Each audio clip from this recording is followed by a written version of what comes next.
Hi. Katie! Hey! How are you? Good. How are you doing? Good. Hi, Katie. Your hair Hello. looks Thanks. Likewise. nice. How are you? Good. How are you doing? Good. You know, okay, I'm sorry, we're getting a loop here. Yeah, Dave, turn it off. Sorry about that, kids. That's okay. Dave's getting like the feedback from us. That was my fault, Katie. Sorry about that. I was like, what did I do? No. And I'm also eating a sandwich at the same time, which makes for riveting. Oh, nice. And look at Scott. Scott's ready for action here. And Mr. Cheeseborough has joined us. Hello, Yes. Scott. Squire. Hello. The Squire is here. Yeah, Squire. Oh, The Squire. Katie Saxton. Oh my God. I'm not even going to talk about that. I made a pina colada for the first time, and I used the banana rum that Scott very kindly got us. So cheers to you. Oh, Hey. Banana delicious. rum, that's the height of culture. It is. What It's do you true. want, Katie? Boozy. High have- class. A weird combination of ingredients in a cup. Ooh, what kind of combination? I have pear wine, pear juice, lemon juice, and Saint Germain in there. Ooh. Oh, well, that sounds good. It's very good. Oh, that sounds fascinating. Oh, Cheers. wow. Cheers to Alex. Cheers, cheers, Alex, cheers. And I know Cheers to John. John's out there. Yep. Somewhere. So we're all Somewhere here. in the world. If this is all we have, this is fine by me. This is good. Yeah, this is great. Yeah. What's Scott doing? Shaking paint. Oh, Oh, Yeah, what's everyone working on tonight? Not miniatures, Um, so shh. Not Scott. not miniatures? No, because I've determined that based on the last time we did this Yes. and my experience before that, between even though I got magnifying glasses, that my motivation is just not there. So I'm doing something else. He's doing household repairs. No, I'm working on. Can you tell what that is? Maybe not. There we go. Oh, Oh, John. wait. Yeah. Oh, yeah. You're working on skeleton. Okay, yes, I see what it is. Nice. Katie, what do you That's have going? fabulous. I found a little feltable hedgehog kit at the craft store today. Okay, that's adorable. I've never felted anything in my life, so we're gonna find out how this goes. A hedgehog. I'm surprised it wasn't a possum. They didn't have a single possum You know why anywhere that in the is? store, and it was You know why that is? ridiculous. Because I'm no one so likes- mad. God. Scott, now this is just going to fuel my fire to find Katie a feltable possum. Yeah, Yes. for real though. It's So- necessary. Scott's working on Hitman stuff. Nobody wants a possum. Speaking of other Hitman stuff, I wonder if I even have glue. I'll find out. We'll find out. Scott very, very generously got Oh, me. yes. It's I'd a forgotten all about Dracula that. figure. Oh my god. Double It's Dracula. beautiful. So I I'm forgot all excited about to do that. that. And Dave, what are you working on? Getting a response to John. That's She's paying very artistic. attention. Said Scott is working on Hitman stuff. It's true. What? Hitman's. Okay. All right. I'm going to work on my. I'm going to continue to work on the Frankenstein's creature model that I put together some time ago, and just chip away at it once every 3 months. And Yeah. I'm Once focusing. every 3 months. Yeah, right. I'm focusing on the base, so I'm actually going to pour a little epoxy resin, just some glue, into this little pool right here. So we got some water, and I'm gonna Some water. Some water. I'm gonna cut up a little bit of string here, so we'll have some tufts of grass here. They're about Yeah, we'll see what happens. You should show. Yeah. You should show Katie the mushrooms. I'm gonna wear my special Show me. Oh my gosh. I love that. I need Special goggles. Katie, I need them. I can't see a damn thing without them. I understand. Ugh. Dave is much more humble and down to earth than I am, and I wouldn't show you how ridiculous I look in the pair that I have. Scott, you know me. I do anything to get just a little bit of attention. If that means making an ass out of myself, Now, Wearing see, your ghost busting equipment in the feed. I'd have to have a lot more alcohol in my system first. yeah. Then I would probably do it. Oh, that's true. Scott will do anything when he's got alcohol in his system. Mary, what did Well, you do? I wouldn't go so far as to say anything. Oh, But you'll do a lot of things. I just held up a Dracula, a Lugosi-esque Dracula face, and comes with a rat and Yes. a candle I and love a key. no And- possums. You notice. No possums, but a tiny little rodent skeleton. And, Oh my goodness. and a spider. You gotta love that. The spider. This is an amazing kit. It has everything you could possibly want on every sprue. That's Except right. for a possum. I've been Yes. given some tufts of wool in So- various colors. Do you have any idea what you're supposed to do with them, Katie? Nope. I'm gonna read the thing right now. Katie, have you done other things with fiber? Because you are like a multi-dimensional artiste. Different thing. When it comes to textiles, I'm very inexperienced and terrible at it. I've often thought about doing things like painting the backs of jackets and stuff. Yes. I think that would be really fun. That should be my next foray into nonsense. The next time I go to a thrift store or something, start improving some jackets. I'd love to see what you could do with them. Yeah. Scott, what are you working on? What am I working on? Yes, I don't think we got the full picture. Well, I showed you, so I'm.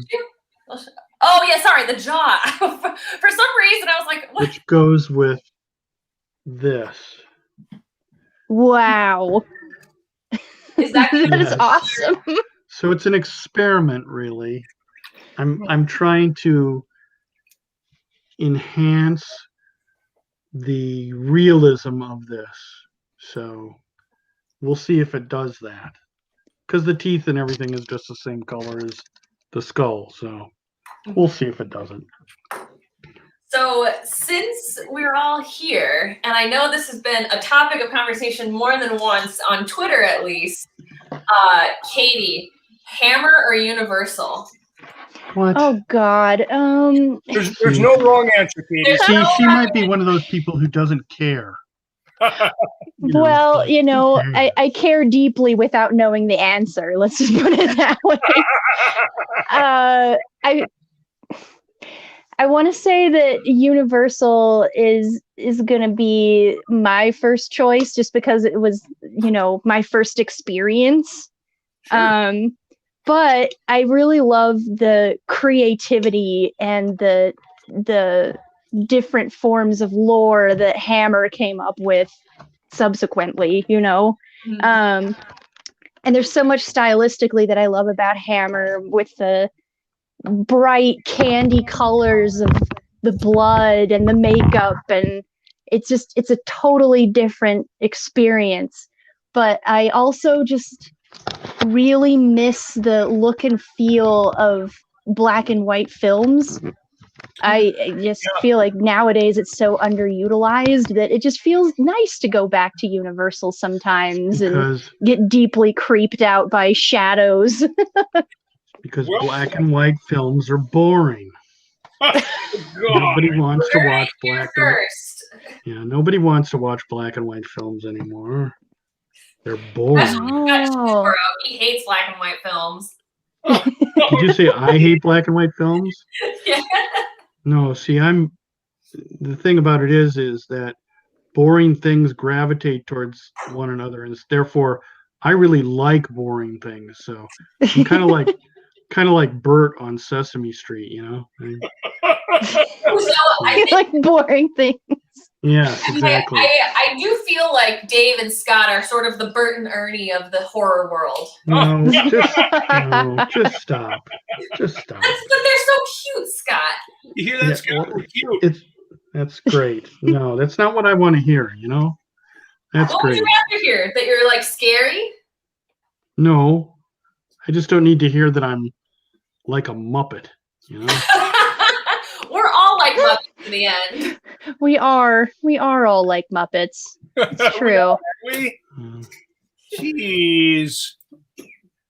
You So, can think that about me. I just have my own, you know, I have my own self-image to maintain, and You I'm sorry, my now self-image have you do now have a reputation as a hitman, so Yeah. which is totally Things are going utterly, well already. Going really well. stupid. It's like it's just stupid. Who would believe that? Well, see, that's Nobody. would be surprised, Scott. You are an international man of mystery.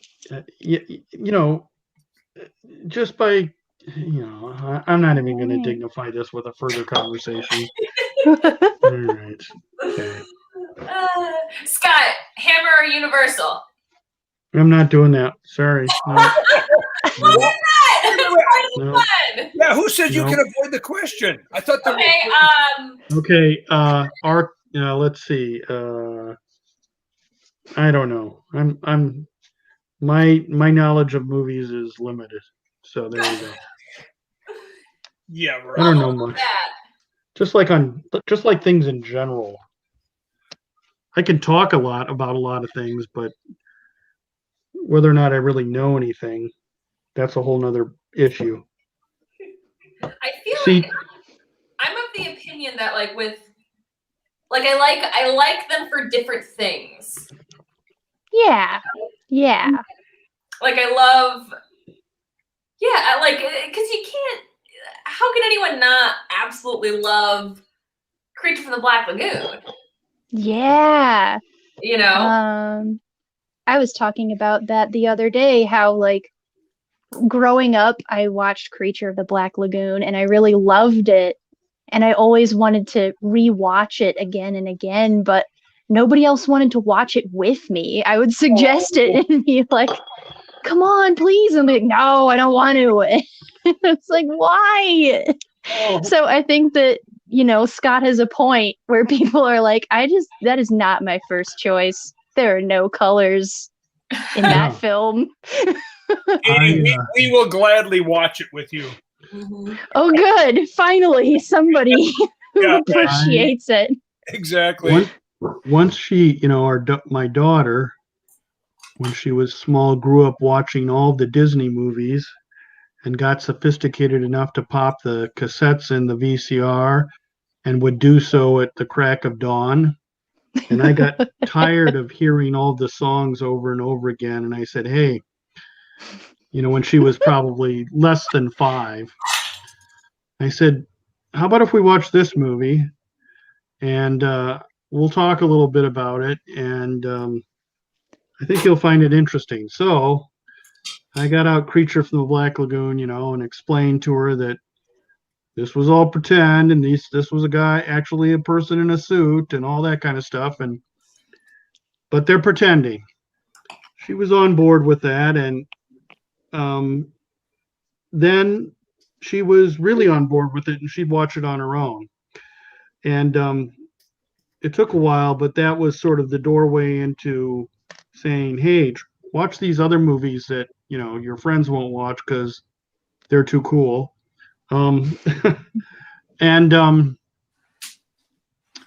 But people would say to me, if I brought that up, if I'd meet with other people, oh, I was letting my daughter watch Creature from the Black Lagoon, they were horrified. They thought I was messing with her psyche and, a terrible parent because I was letting her watch a horror movie from 1954 when she was 4 years old. I don't know, but she seems to have turned out all right. I don't know what sort of dark things she does when I'm not there, but seems to be all right. Relatively well adjusted. Well, seemingly. See, Scott, So, you can watch scary movies at a young age and turn out just fine. yeah, we won't talk about that, Mary. Yeah, Barry, why don't you know what? Give your dad a call and have him drop in. Oh my gosh, that'd be very funny. This would be as good a time as any as for him and Scott to have this epic confrontation. This is not the venue, Dave. You can talk for him. You can talk for me. I'll just nod. So Yeah, I'm sort of in on Team Chalman in this one, Scott. that's great. I'm happy for you, Dave. That's good. Well, I saw The Birds when I was perhaps 6 at the oldest. And I'm still traumatized from it, but I wouldn't trade that experience for anything. Yeah, Katie, what was the first scary movie that you saw? Was it Creature from the Black Lagoon or was it something else? Let's see. I was on kind of a steady diet of 80s fantasy for a long time as a kid, which, always has scary moments in it, which I think were always my favorite parts. Mm-hmm.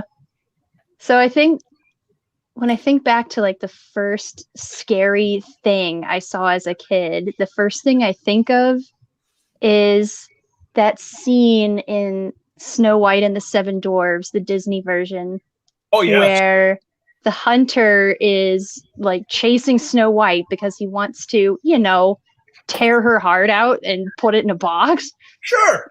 That's right. That's one way to solve a problem. But then she runs into the woods and like the trees are coming alive and trying to attack her, and like she's just seeing faces everywhere, and to an extent you're not sure if it's like something psychological going on with her, like she's just dealing with the trauma of almost being murdered, or if those things are literally happening. Mm-hmm. And I'll never forget it because it was so scary, but I loved it so much. That's dichotomy, isn't it? I mean, it's yeah. I love hearing. I've read a lot of like first movie stories or first films that kids saw in theaters. And back in the day when Snow White was first released, people were terrified of the film, and like screaming, people walking out. Like it was so effective in what it did, and kind of amazing because I feel like animation is very rarely taken seriously. Yeah, it's very true. But that one is such a classic, and I feel like if Disney really knew what they were doing, they would make one of those cool virtual reality rides in Disneyland based on the forest and Snow White, because it would be so cool. Oh God, I would love that. Wouldn't that be great? Oh my God, that is so cool. So Katie, you should be an Imagineer. You should pitch that to them.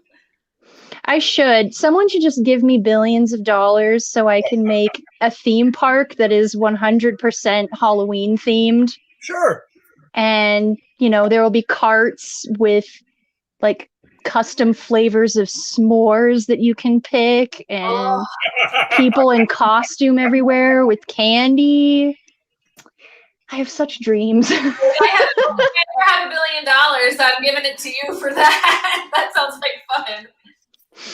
And Come what's on, even Disney. better is you'd be getting paid for it. So Yes. Dave, your beard is very nice.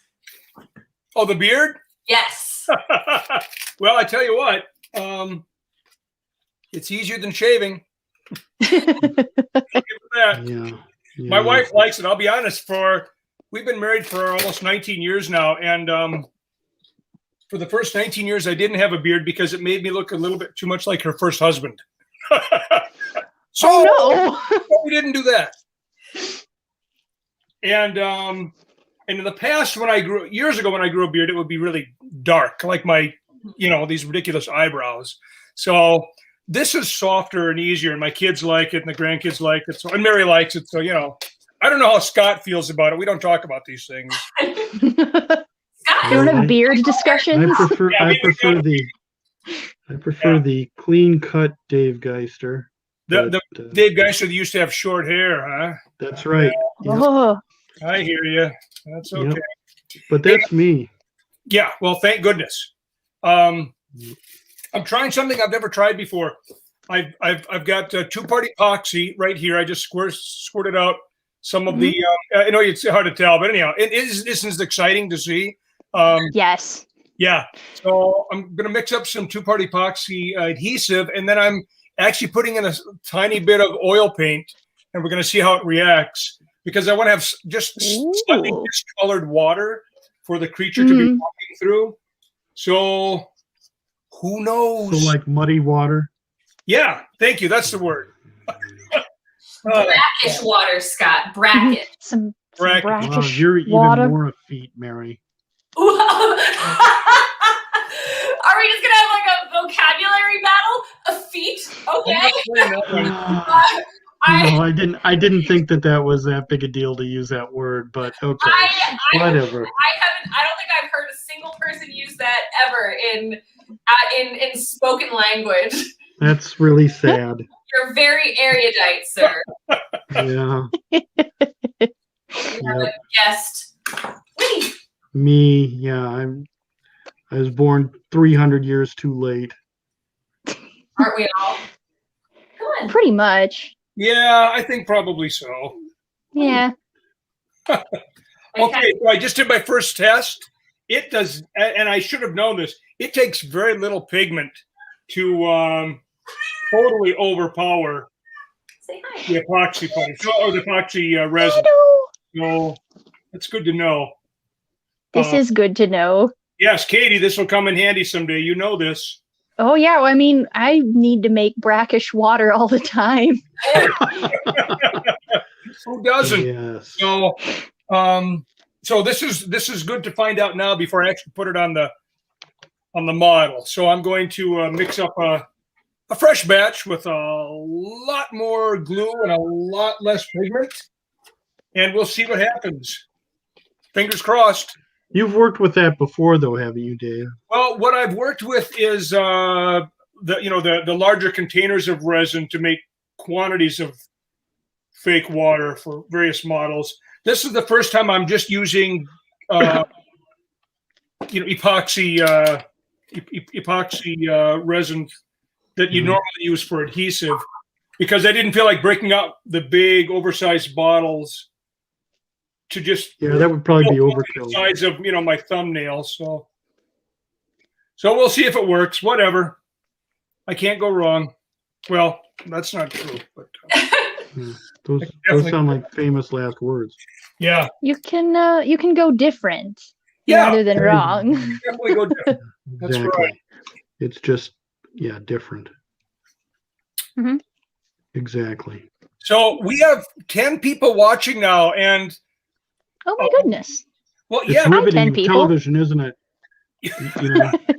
I know, watch me stab a mound of yarn repeatedly with a needle forever. Probably like watching the most riveting movie you've ever seen. they're watching me mix glue on a cast off card here.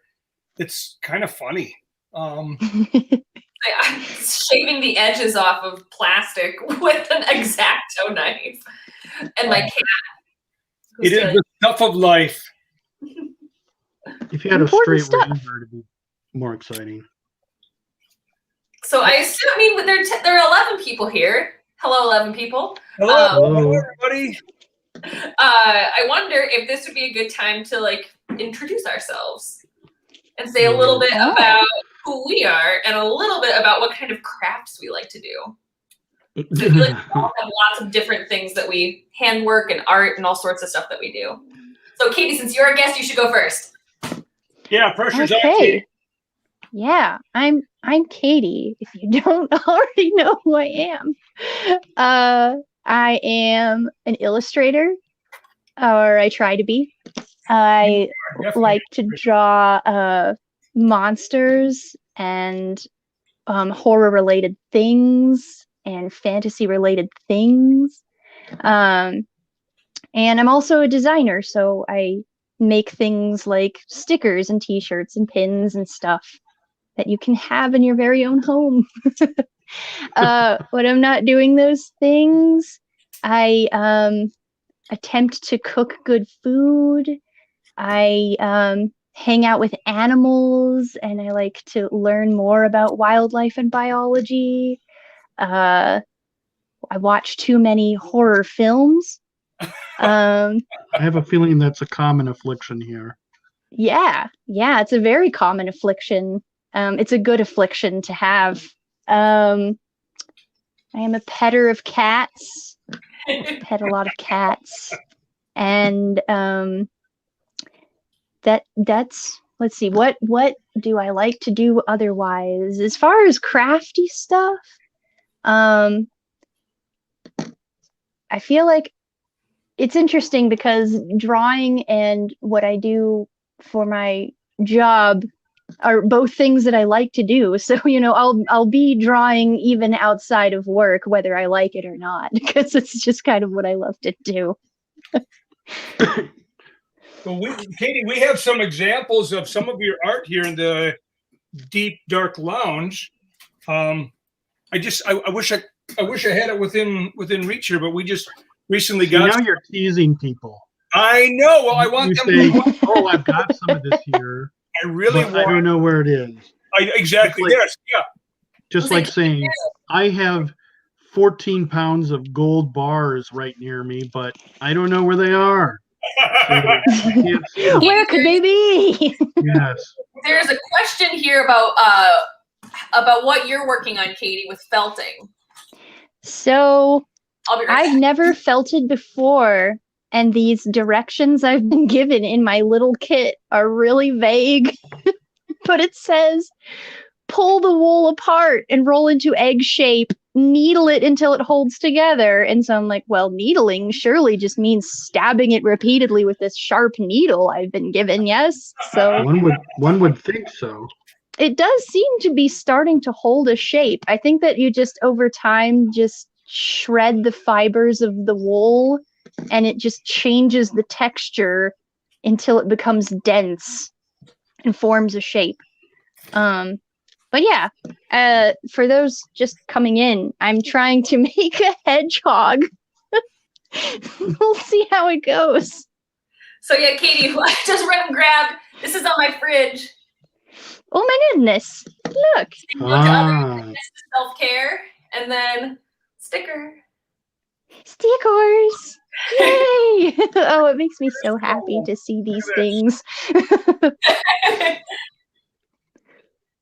To know they actually find a home somewhere. The way they find homes. It's the best. I love what you did with the werewolf skeleton here, Katie. That's beautiful. That one was very fun to draw. I should really do something like it again at some point.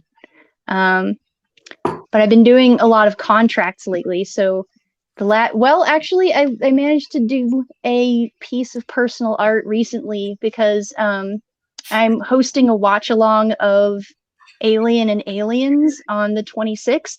Woo! Great combo, Katie. Yeah. So I made a shirt for that, and the pre-order is up right now. Cool. Yes. Awesome. We'll share that on Twitter so people can find it. Absolutely. One can never have enough t-shirts. It's kind of true. It's one of the salient things I've learned in the course of my life.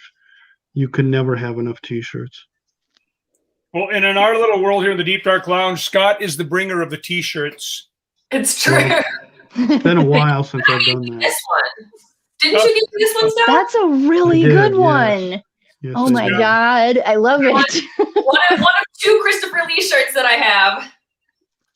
because I I love clearly need to get more Christopher Lee shirts. Oh, absolutely. Fright Rags. Fright Yeah. Rags. They did a Hammer Dracula run. That's so cool. They're really neat. I love Fright Rags. They're the best. They really are, and they've got some cool Joe Bob things coming, which I'm very excited about because that's happening this Friday. Yay! The gang's getting back together. Yes. Oh my God, it's so close. I can't even stand it. It's gonna. I feel like that's exactly the like emotional boost we need this week. Something. Yes. Oh, and you know what else is hitting Friday? I think in theaters and video on demand is Barbara Crampton and Larry. Oh yeah, that's right. Oh. That's right. Yeah. That looks really. I've only heard very, very, very good things about it, so I'm really excited to check. Yeah, me too. Yeah, I just a short time ago this afternoon I listened to Mick Garris's post-mortem podcast, which I catch all the time, and he had both of them on, and I love the conversation. I really do. There's such genuine affection between all those folks to begin with. Mm-hmm. And I like the idea of people within that community sort of elevating and helping one another out. And this is a perfect example of it. So, and the movie looks great, in my opinion. So Everything Yeah. I've seen looks really good. I will be there. Yeah, so Katie's introduced herself. Squire, Yes. it's your turn next. Squire. Presumably, anybody who's watching this has at least listened to one episode of our show. So they know that, I'm the token cranky person that is no fun and is mean to everybody else and just generally a sourpuss, while, Dave's the goofy, Really? sort of laughy guy, and Mary's the sweet girl that everybody loves. See, so I'm the crabby guy. So, And it's all I'm exactly true. I'm the mean guy. It's not like we're playing against type. That's right. See, I make people cry all the time, both intentionally and unintentionally. So, How do you unintentionally make someone cry? yeah. So, Geez, Scott. well, Dave. Dave's known me a long time. I say things all the time, and then it's like, okay, I guess I need to apologize for, making some kind of stupid comment. Well, What is, Scott? I think you should tell the story. No, I know Yeah. exactly what Yeah, story yeah, you're yeah. going to say. No. No, I'm not going to tell it. No, Come on. that's You're just a telling terrible Katie a story. Tell Katie a story. Tell me a story. Come on, Scott, you can't say no to her. It's a funny story. How could you say It's no to not me? funny because True, Scott. How could you say no to Katie? people who No. don't know the person involved, or even have a slight idea of the person involved, and then know the circumstances that built up to it, it sounds, and it is, even with knowing everything that I know, it was an incredibly cruel thing to say. It may be funny as a story, but it's terrible. Okay, I'm going to just tell you the punchline of the story, Katie. I'm not going to tell you the whole story because it just you'll know immediately that was like, this is completely uncool. So, You should tell the context though, because I feel I like need context. Okay, I'll tell the context. So there's no. a person that we worked with who every single morning at the museum would sing. He was very boisterous and would sing Disney tunes loudly. Show tunes Oh. too. Yeah, Show yeah. tunes, Disney tunes, all of it, all the time. Before we opened up. All Yeah. the time. Yep. And it grated on many people's nerves for what it's worth. But one morning, when people were particularly sick of hearing people sing A Whole New World and things like that, Mhm. Scott took matters into his own hands and said, So I said, he came into the staff room, and he was singing, and he almost looked like a Disney character with a bright big smile on his face, and he's sort of a broad-chested individual, and he walks in a sort of exaggerated manner, and he comes in singing, and I said, you know what? I said, you know what you need? And he's like, what? And I said, everyone is going to hate this because this is terrible. I'm already laughing and I don't even know what you're going to say. I said, you know what you need? And he was like, what? And I went, you need a death in the family. Oh, there we go. Thanks for See, isn't that terrible? You already lost some. Oh my God. That's right. That's pretty cruel. That's pretty mean. I think it's pretty funny. Yeah, see, Some Mary thinks it's funny people because no one else is going to go, really Mary, you're terrible. Mary, you, how could you be so Well, mean? you didn't mean it. It was, and everyone knows. No. The thing is that I meant that you need the edge taken off. Somebody need to like mellow you out or something. I Or can't deal with. maybe he needs the edge put on. That's his problem. Well, now, I realized, and of course, lots of people laughed. Other people went, ooh. And I don't remember his immediate response. And I don't remember now, because this was more than 10 years ago. No way it would be that long. Well, it's got to be close to 10 years ago. Jeez. So anyway, I don't even know. I mean, I still know this person. I don't know if I even apologized or said, well, I'm sorry, that was kind of cold. I think I probably did. But so there's something illustrating, my character. It's like, wow. Scott, you have God. a dark and dry sense of humor, and we love this about you. Yeah. That's a very polite way of saying you're really mean. No, you're so hard on yourself. Yeah, I feel like, well, it's right here. It's in our comments, as Whiskey T put it. It's Scott's totally Mr. Wilson. Cool but grumpy, zero. Yeah. Just like the way, yeah. I don't think of Mr. Wilson as cool. He's grumpy. Maybe some people got that part. Some people do. Yeah. I don't know. I'm kind of like. See, Scott, you're a hero, right there. Right Oscar the Grouch without the green fur and the garbage. They can. know. Yeah. Right. Kenyon knows. I He knows the truth. Okay, here's a good question. If and I know Scott and I have talked about this more than once. If you were a Muppet, and I'm posing this to everyone, if you were a Muppet, oh, here we go. Who would you be? Like Muppet. Oh, so I'm including Muppets, Fraggle Rock, and Sesame Street out of the pantheon of Jim Henson characters. What if somebody doesn't know any of these, Mary? Huh? What if somebody doesn't know Muppets? Who doesn't know the Muppets? Wow. See, that's a dangerous assumption. Just saying. They Go should ahead. get to know Continue with your conversation generator. I am an excellent conversation generator, sir. You are. So you mentioned Oscar the Grouch. So Scott, would you be Oscar the Grouch? No, actually, if I was seriously to pick somebody, I probably would pick Bert. Yeah. It's really nice. He just wants to read, is all. That's right, and not be bothered, and just leave him alone. Though aside from all the particular innuendos about Bert and Ernie's relationship, and that really doesn't matter. My question is, if Bert is the personality that he is, why does he live with Ernie? Because they balance each other out. They love each other. That's right.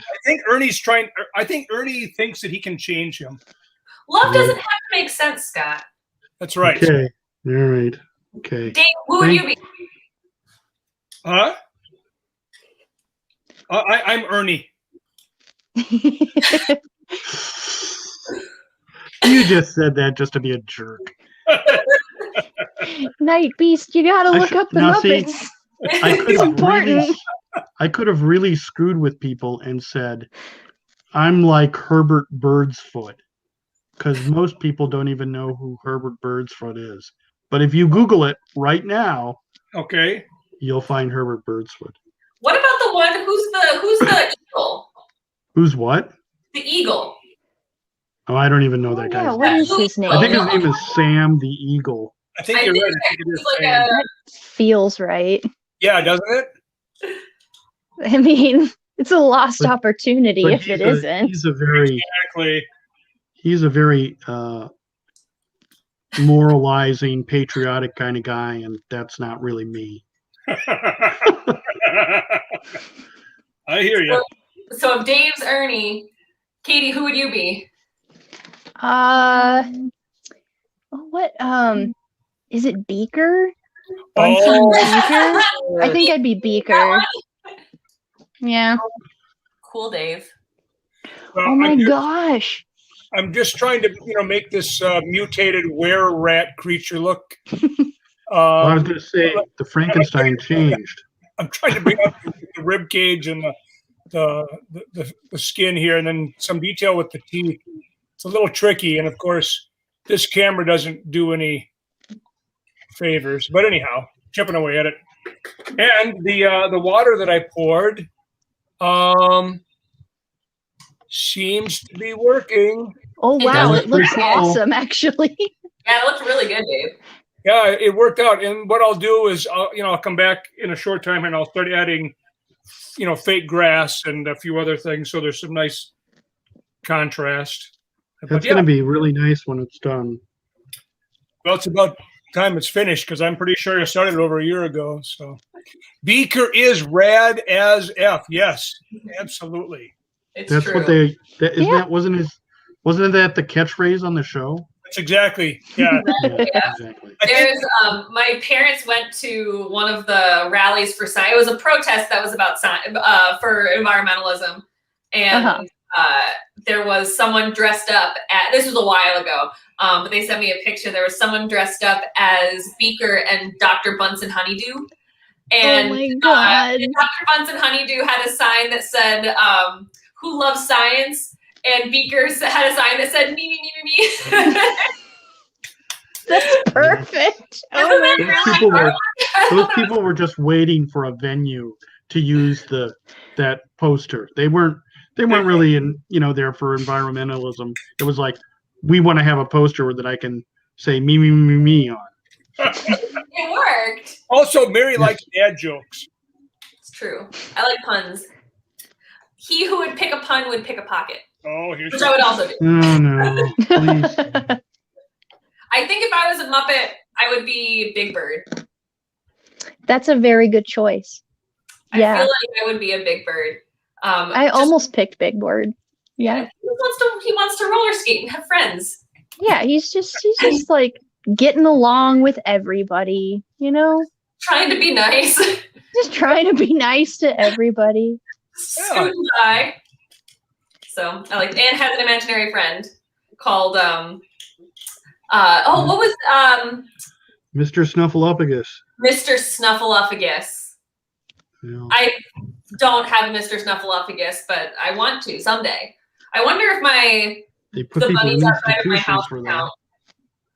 I If you did start seeing an invisible, being, they'll put you in an institution. Oh, Just in saying. or they'll make a TV show about me like they did with Elijah Wood. Oh, Okay. yes. wow. Okay. All right. Whatever. Whatever, dude. We've all got to have a dream. That's right. Yeah, nobody picked Gonzo, huh? Well, Oh, there's Tim says maybe the count for him. Yeah, the count. Whiskey is Tim, fun. you should- Oh. If you're looking for a Tim, good that's laugh, perfect. if you're looking for a good laugh, you should look up, go on YouTube and look up The Count Censored. It's so good. It's, It is Seriously, pretty I didn't know funny. this was a thing. It's magnificent. Someone must have been watching the Muppets and was just sitting there being like, you know what would be funny? Although the Count is almost would be to if he was an actual being, would be almost as annoying as Ernie, because it's like, just shut the F up, because you don't need to count every effing thing under the sun. Shut up. And here we get to see Or Spencer. go outside and count blades of grass. Leave me alone. Wow. You know. Just saying. Just saying. Scott, what do you think about? Well, first of all, like, I want to know what you think about Grover, but more than that, I want you to do your Grover impression. I'm not doing my Grover impression. You know? Please, it's really cute, Scott. Oh, I laughed so hard on the podcast episode when you did. It's I was like crying, laughing. But see, my Grover impression isn't that great because anybody can really do it if they listen to Grover long enough. It's not clever. It's But we not, like it because it's you. Yeah, that's Yeah, and because you're good at it. yeah. It is partly because it's you doing it. It would not be nearly as enjoyable if I did it. It's So what you're saying is it's kind of like having, like, I don't know, Boris Karloff do Grover. or Mr. Wilson. Exactly. Yeah, there you go. We Okay. the crowd doth protest. Yeah, Okay. yeah. Kenyon is Here, begging. let's see. I have to think about something first. What am I going to say? Think about taxes or Think of England, Scott. Think of England. yeah. Always think of the children. Think of England under certain circumstances. No, okay. So, how about? Hello, you all need to get a real life and stop listening to funny people to talk like Grover. You're a bunch of losers.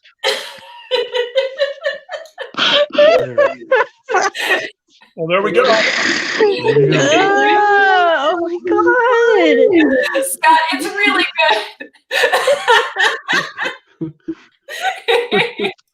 It's mildly entertaining. It's wildly entertaining, I believe you mean. Yeah, Also, it's not irritating in the least. Yeah, Nice and easy. See, that's one of those things. This is your reminder from Tim that tax day is kind of tomorrow, but I found out that they extended the deadline to May 17th so we can all keep procrastinating. That's right. That's right. It's true. This is what It's I'm true. doing on Monday when I'm meeting with a tax person. Wow, are your taxes that complicated? You have those No, accounts in the Cayman Islands and stuff? Well, it's with the house stuff where, like, I can claim. There are things that I can claim with my down payment of my own mortgage, and I couldn't figure it out on because it's like it's the thing where it's like I can either do the, what is it, not conventional, but like the one with there's the one and then there's the itemized. Right. I think I need to do itemized. Also, John says Scott Skeletor is awesome. What? Oh, It's God. true. Skeletor. Hey, before you even These think are the about sorts of doing it, things where if we were, at some future date that hopefully is sooner rather than later, and we were all at some, convention or festival or something, these are the kinds of things like, if people bought me enough drinks, I would talk for hours and hours like this. this is Oh. true. But Well, then we know what to do. that's like, I don't know who started it, but on the most recent episode of the podcast, when we were doing Chronos, somebody decided to be very sophisticated and use some sort of French phrase or something It was like me. that. I know. Yeah. And then, for about 10 or 15 minutes, we were all talking like this. Hello, I'm from France. Well, Perfect. if you buy me a drink, and start talking about the French, well, probably within the course of like 15 minutes, I'll probably talk like that. And for a long time, to the point where you'll probably say, shut up, quit it. And I won't. I'll be like, no, I'm not quitting now. I like this. So become Make I wish me. I talked like this all the time. Oui, monsieur. That's right. Should we just keep talking like this? Oui, No. oui, monsieur. No, I'm gonna try and resist the urge. Oh, but no, you should be Baguette. a pirate too. The dread Yeah. pirate, the dread What pirate, was- bro. I'm not gonna talk Yeah. like a pirate. I got a bunch of when we're at the one place where Scott and I worked together. I was running a summer camp, and it was all a group of little girls, and I got them to believe that Scott was a pirate, or that he was the The dread last pirate, one. bro. That's what we called him, and so they. Every time we walked by, they would say, "Hello, Dread Pirate Cheese Bro," and they would demand Oh, the pirate for a whole. Yes. that's delightful. Yes. You're very good with children, Scott. Well, I like children generally, as long as, now one has the benefit, since I don't have any children living at home, I can say, I've had enough. Remove these children Had it. now. That's I've right. had it with this. That's right. So, if they're not mine, and I don't, I can just say, I'm done. See you later. Get out of here, kids. That's Get right. out of here, kids. Move on.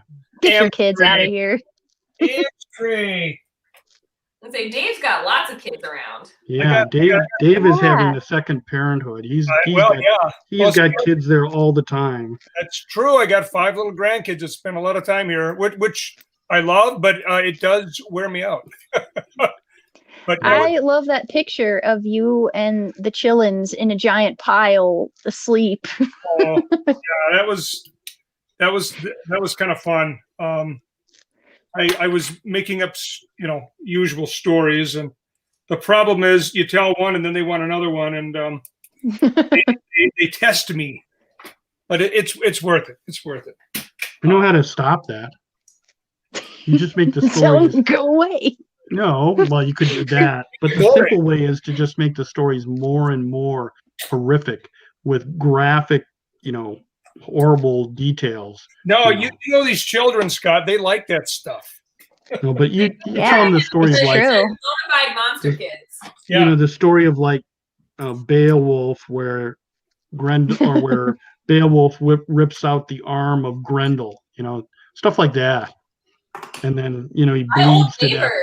my neighbor back in South Minneapolis, he is an actor and a theater director and an artist and does all this cool stuff. And he does this one-man Beowulf show where he does the full Beowulf, and it's incredible. And he did it for for our block. I think it was like a couple weeks after things had started to calm down again, and the National Guard we could go outside after dark again and stuff like that. And it was magical. It was very cool. And my neighbor's kids who are, elementary school age, and who love D&D and loved that I love D&D. And so they're like, oh, what time we were talking about monsters? Because the whole block would get together.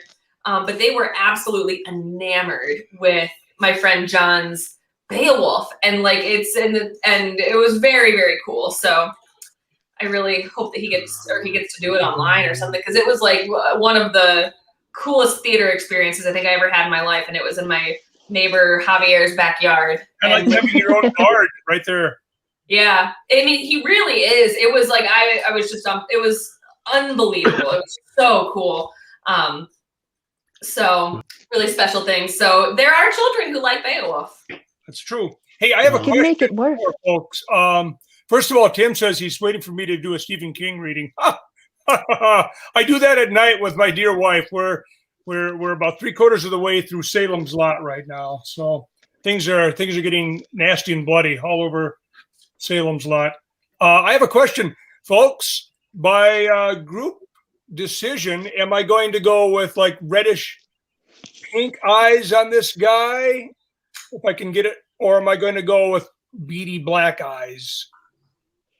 I vote reddish pinkish eyes. I'm with Katie. I vote reddish pink. Okay. What does the audience say? Exactly. Yeah, what does the audience say? What do folks say? Look at this. This is the lower jaw of someone who followed their dentist's advice all the time. With perfect teeth. Yes. So Yeah, we're getting It's red and gonna get- across almost across the board. Any dissenters out there? after it dries, I'll hit it with like a brown wash of some kind or a yellow brown wash or Oh, Scott, you should do a Something. gold tooth. I'm not doing a gold tooth Why not? because I don't like gold teeth. So That's a good reason. All right, wait a minute. Come on, I got one in here. I think I have two. My grandkids say, "Hey, what's the deal?" Do you really? Yeah. I've never had a single filling, knock on wood, but like Oh yes, okay. Just another mark of perfectity, And that's a word I just made up, yeah. Perfectity.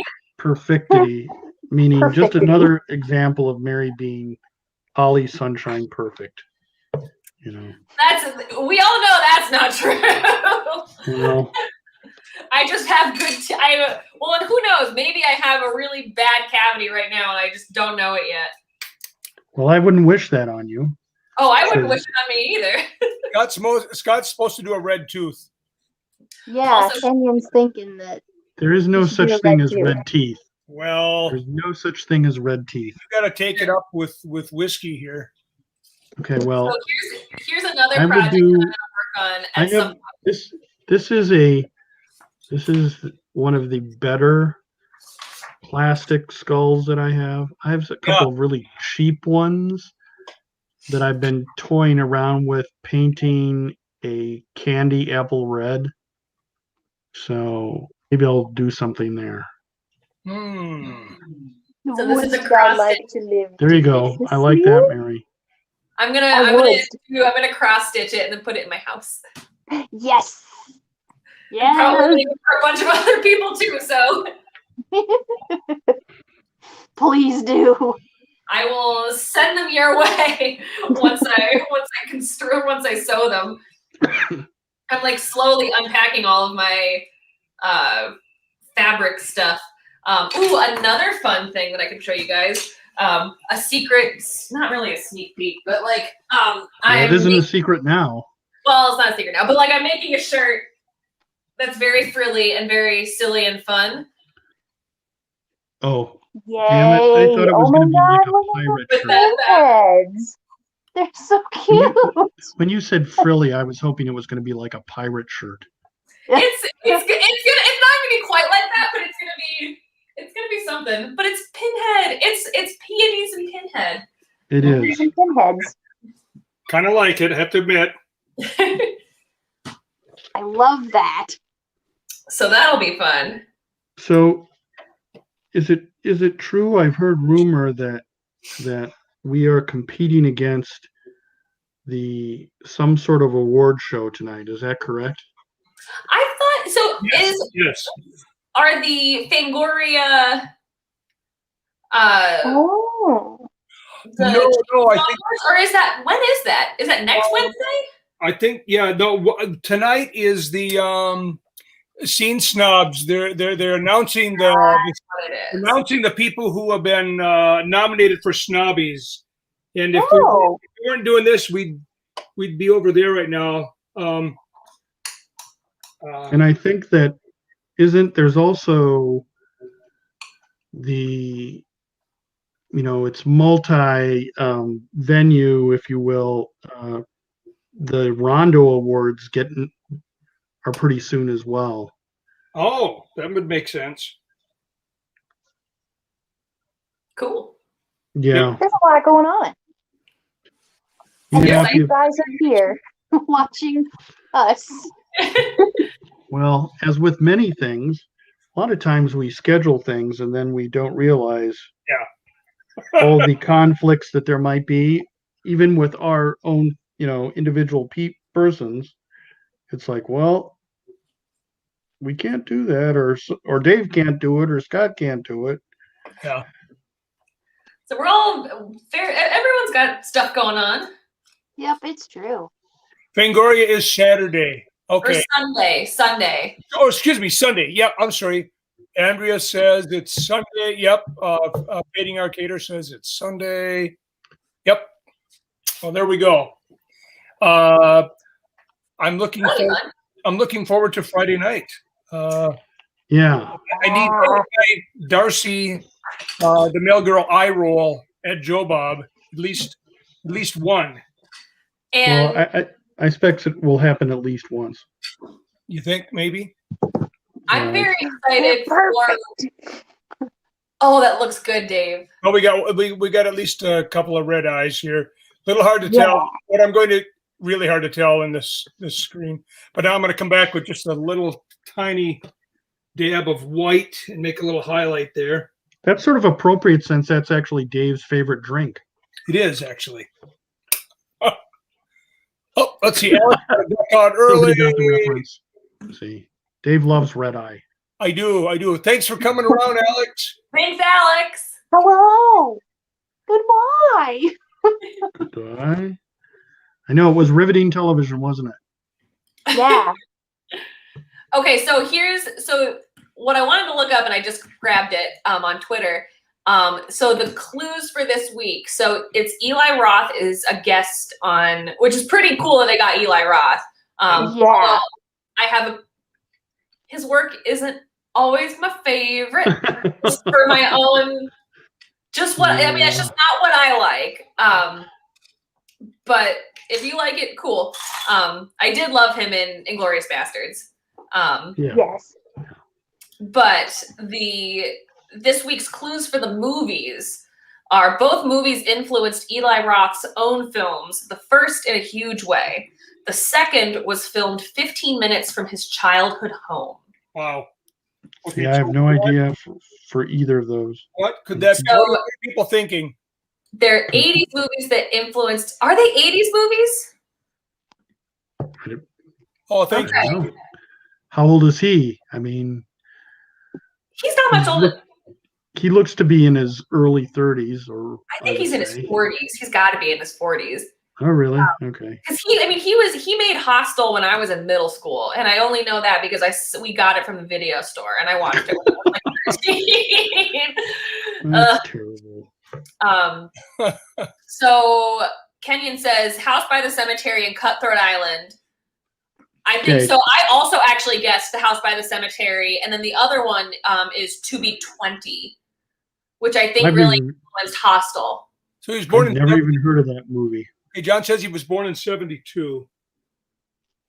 So, and To Be 20, I think might actually be a Giallo film. I can't remember. But very, very, very, very gory. And has some gnarly fake gore. Isn't House by the Cemetery a Giallo film? It was filmed in Boston or outside of Boston. Oh, that House. Well, also by the again, Cemetery. very gnarly and very Wait, are we talking about the Fulci film? That's what I was wondering. 20 was Fulci, or was it? I don't know. I'm looking it up because we have the internet. Let's see. Looking back up here, Wendy says pre-order the Darcy figure Friday. Woo! Oh, really? That's Yes. available? Wendy, So I'm with you. time for it. Hostel was also too much for me too. I have my Joe Bob figure right here Do you?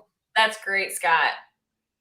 with my subpar camera. But yes, that's him.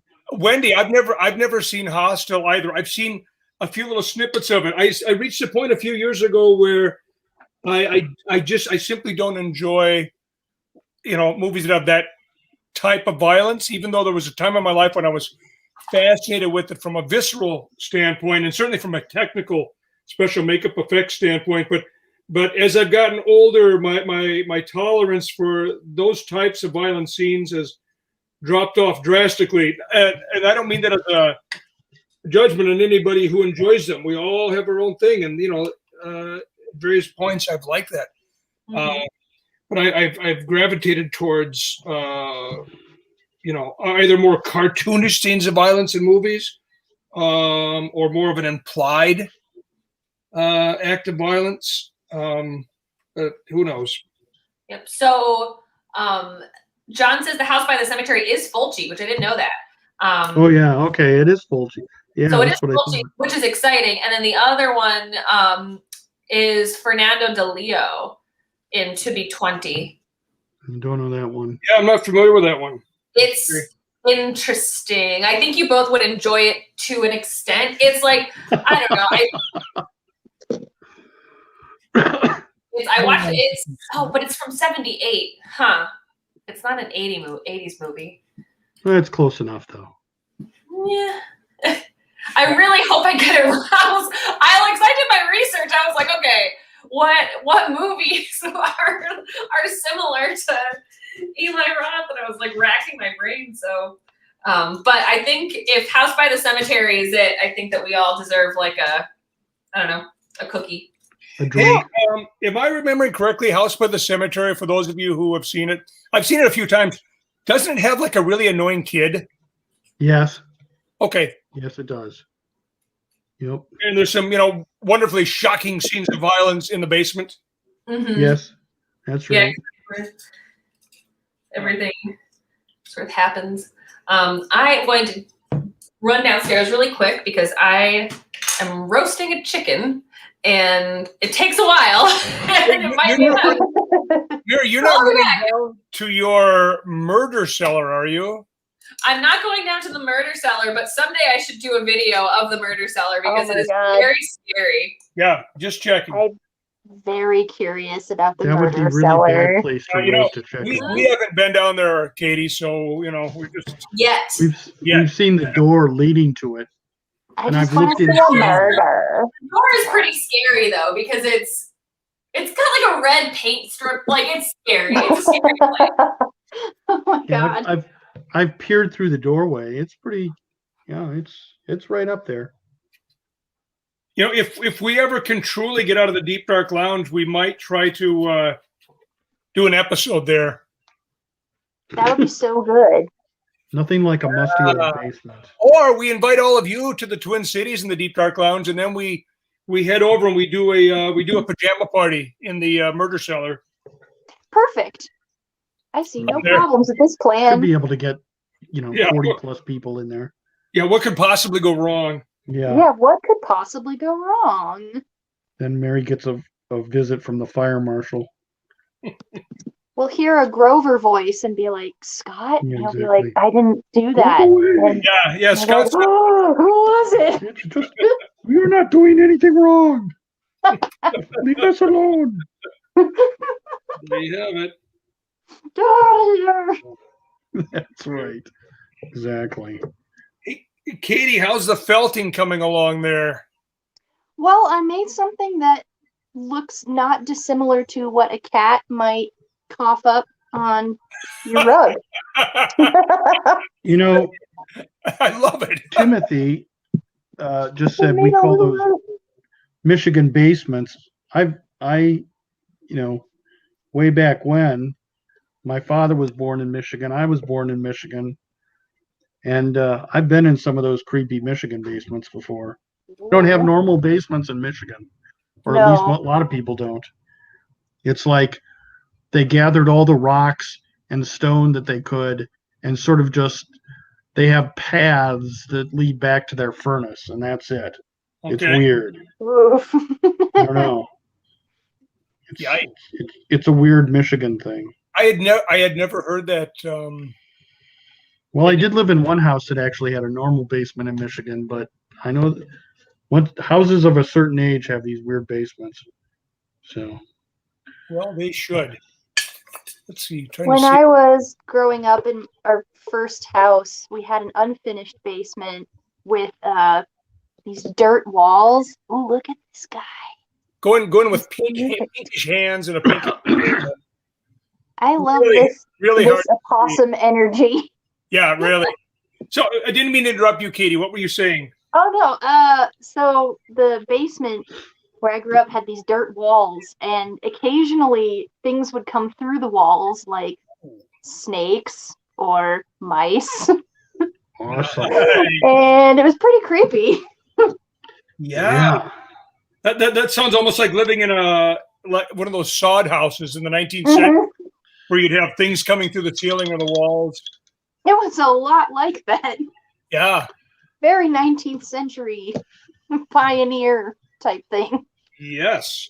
Well, one of the basement that I was really scary for me was the house that I lived in when I was 5, and at that time, my father was teaching college at a small college in Pennsylvania, and the house that we lived in was built about 1870 something, and I would never go down in that basement except with him. And it looked like it was a vast complex to 5-year-old me. And it had one area that had a concrete floor and the rest were all dirt floors. But, you know, that, like I said, the house was built in about 1878 or 79. And as I got older, it's to this day, that's the basement that I envision when I think of the Black Cat Edgar Allan Poe story about him murdering his wife and walling her up in the wall, because it was that kind of creepy basement. That's great. Yeah. That was also where I had that house was where I had the most vivid nightmares I've had in my entire life. Oh, Where I would wake up and I would have to make a judgment call as to whether or not what I dreamed was real or not, at least initially. God. So it was quite a house. To 5-year-old me, it was. I'd Yeah. be willing to bet if I walked in there today and be like, "Wow, this house is tiny," or "This isn't nearly as big as I remember it." Oh yeah. I was thinking, let's see. Oh, sorry, I got distracted. Mary, did you just hold up that tasty meal? So I'm trying not to eat meat, but I'm like using all the meat in my freezer. Because I figured that's the best thing to do. But I had a whole chicken from where I work, a whole frozen chicken. So I did like a orange glaze roasted chicken situation that's kind of spicy, and then teeny tiny potatoes, and they're very hot, so it's going to cool for a bit, but it's very good. beautiful. Lots of our viewers was very interested. Lots of our viewers are giving us their creepy basement experience. Yes. Yeah. Yeah, what's everyone's favorite like creepy basement stories? Well, John has a cool one here. I work security in a mall overnight. One of the tour points required going into a basement of one of the stores. Grown men who work during the day refused to go down there. Oof. Oh, Yeah. Understandable. Yes. Definitely haunted. Oh, yeah. No. I feel like I've worked in enough old houses that that most things that go bump in the night don't really freak me out. Like I'll go and investigate before getting spooked. But there was one room in the first museum that I volunteered at in my hometown. It was this old 1860s mansion, and this one room it was a painting, a portrait that had been done of a woman. Winnie, stop it. She's like, my cat's trying to eat my food. Winifred. Yeah, right. She's very interested. Come on, come say hi. And her eyes followed you everywhere you went. Yep. That's what the portrait did? Oh no. Oh no, sorry. I thought you were talking about the cat. I was like, yeah, I have it. It's also possible. No, it was painted after she had died, and so she was wearing black. She had a black crucifix, and it just, I don't know what it was about it, but she just looked so unhappy and so eerie that it scared the absolute shit out of me every single time. So I would run by that room because you could see it from the door, and I would like not make eye contact with it because it scared me so much. Terrifying. So that was scary. I don't know, Dave, do you have any good scary house stories? Give me long enough. I'll make up one. Yeah, there you go. It's a total fabrication. Yeah. Well, yeah, I don't know if it really qualifies, but my dear wife and I spent, and some of you heard me tell this before, and it's not very good, but it's the only one I got. My dear wife and I spent time at the battlefield at Gettysburg a year and a half ago, almost 2 years ago, doing the artist in residence program there. And so we lived in a house that was literally right in the middle of the battlefield, where there'd been fighting going on, for a couple of days. Lots of men died on the floor of that house, and lots of men died just outside in the yard. And the only experience we had living in that house for that month happened a couple days before we left, and it was in the middle of the night, and both of us woke up to the sound of something booming from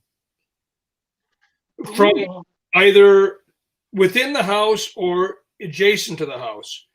And having spent more than a month there at that point, it bore no resemblance to any sounds we'd heard there whatsoever. So it actually unnerved us a little bit. And I'm pretty sure there's some logical explanation, but it was such a unique experience that it actually made me question some of my beliefs, and I wasn't really scared so much as fascinated by it. And I don't know what to make of it even now, Did I really it don't. sound like 19th century artillery fire, Dave? Well, there had been during the battle, a battery of artillery guns, 6 cannons within probably 10 or 20 yards of the house on either side. And sure, if I wanted to, I could convince myself that it was a sound of a gun booming away. But yeah, I don't know. That's the closest I get to a ghost story. I've had friends who swear they've seen and heard and felt things. I never have. I have had one ghostly experience, and I don't know. It's still one of those things that's like, but I worked at a museum in Virginia, and the one house that I worked in was moved from England. It was from the 1630s. And so it was a very old plaster and lath, like wood framed house, which is it was very, very cool. And I loved it. And it was a beautiful place. But there's one room that was added on in the or a little bit later, 1630s, 40s. And it was the parlor. And for some reason, it always sort of, I don't know, it just felt like an uncomfortable room where it was always like, this doesn't feel great. I'm going to go somewhere else. For no good reason. It was always kind of cold, but then the door to the parlor would always be open in the mornings when we would come in, and we would ask the maintenance guy, I was like, are you opening the door? And he's like, no, it's just open when I get in or when I unlock the museum. And I was like, we would latch it. But then there was one day where I was closing up the house, and I had all of the doors, the exterior doors shut, so there was no draft. None of that sort of stuff. And I went in the parlor to close the window, and the door, and these, like, there was no real seal on the house. Like, it wasn't, like, there wasn't a draft to make things move or to make doors shut, or you know how that works. And I went and I closed the window, and I turned, and the door was right there, and the door swung, and it stopped right before it hit the door jamb. And so I was like, all right, have a good night. Thank you. I understand. I'm going to go over here now. And I sat in the other room. I closed the door and I sat in the other room just to see if anything else would happen. But that was a strange, I don't know. It was a weird sort of thing. So that's the one, ghostly-ish. I still, I don't know. I would love to be proven wrong about ghosts, because if ghosts are real, that would be awesome. So that's my one. Maybe it would be. I think it would be. I remember when I was in middle school, I got like so many middle schoolers or, youths. When I was a young teenager, like 12, 13, my friends and I would get together, we'd watch scary movies, and we wanted to do a Ouija board once. So we tried, and they were all like, oh, well, who will we talk to? And I was like, we should probably talk to Thomas Jefferson because I've got some questions for him. and they're like, are you really? I'm like, yeah, we should also probably talk to Abraham Lincoln because I have some questions for him too. Wow. What a geek. Yeah, I've always been this way. Why do you think I'm here hanging out with you, Scott? Yeah. The point is well taken, Scott. Yeah. It's like you could talk to Mary Pickford and you choose like Abraham Lincoln. It's like I had questions. Yeah. Just And need plus, to know. In the afterlife, if there is such a thing, it's like those people are like just like celebrities today. It's like no, I'm too busy to talk to people in the corporeal world. It's like I can't deal with that. I don't know. I really think that Abraham Lincoln might have wanted to tell a bunch of middle school girls, like, I don't know, what he thinks about stuff. That was high on his priority list. Yes, no doubt. Very high. That, and then I think Ben Franklin was high up there because Ben Franklin I knew way too much about him too, and John Adams. But I didn't want to disturb John. John and Abigail get to rest in peace, but the rest of them, I see. like the fuck up. Rest of those guys. Thomas What Jefferson to answer for? he does not get a peaceful rest. No. He's not answering your calls. You don't know that. You don't know. You don't know what I've talked to. That's true. So, okay, here's a great question. If you could get everyone here drinks alcohol, yes? Yes. Okay. Yes. Most of them. It's not a requirement. Trust me. Yes. If you could get beverages, beers, wine, whatever, some sort of alcoholic drink, if you could have like 3 drinks with 3 people, dead or alive, who would it be? No. 3 drinks people. with 3 people. So you would get like a little tipsy, but not wasted. Right. Depending I feel on what you're drinking. That's an important context to have.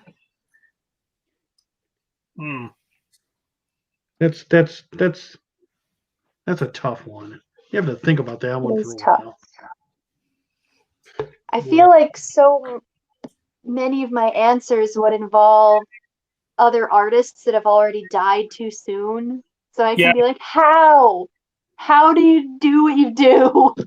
Explain to me. Listen, Bernie Wrightson, I just need you to Bernie explain. Wrightson. Oh, my God. Oh.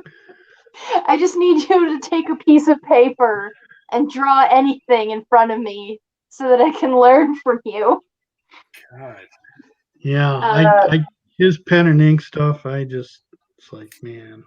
Is it okay if I just take Katie's answer and make it mine? Bernie Wrightson, let's see, Bernie Wrightson, maybe Maurice Sendak. Oh, sure. And Peter Cushing.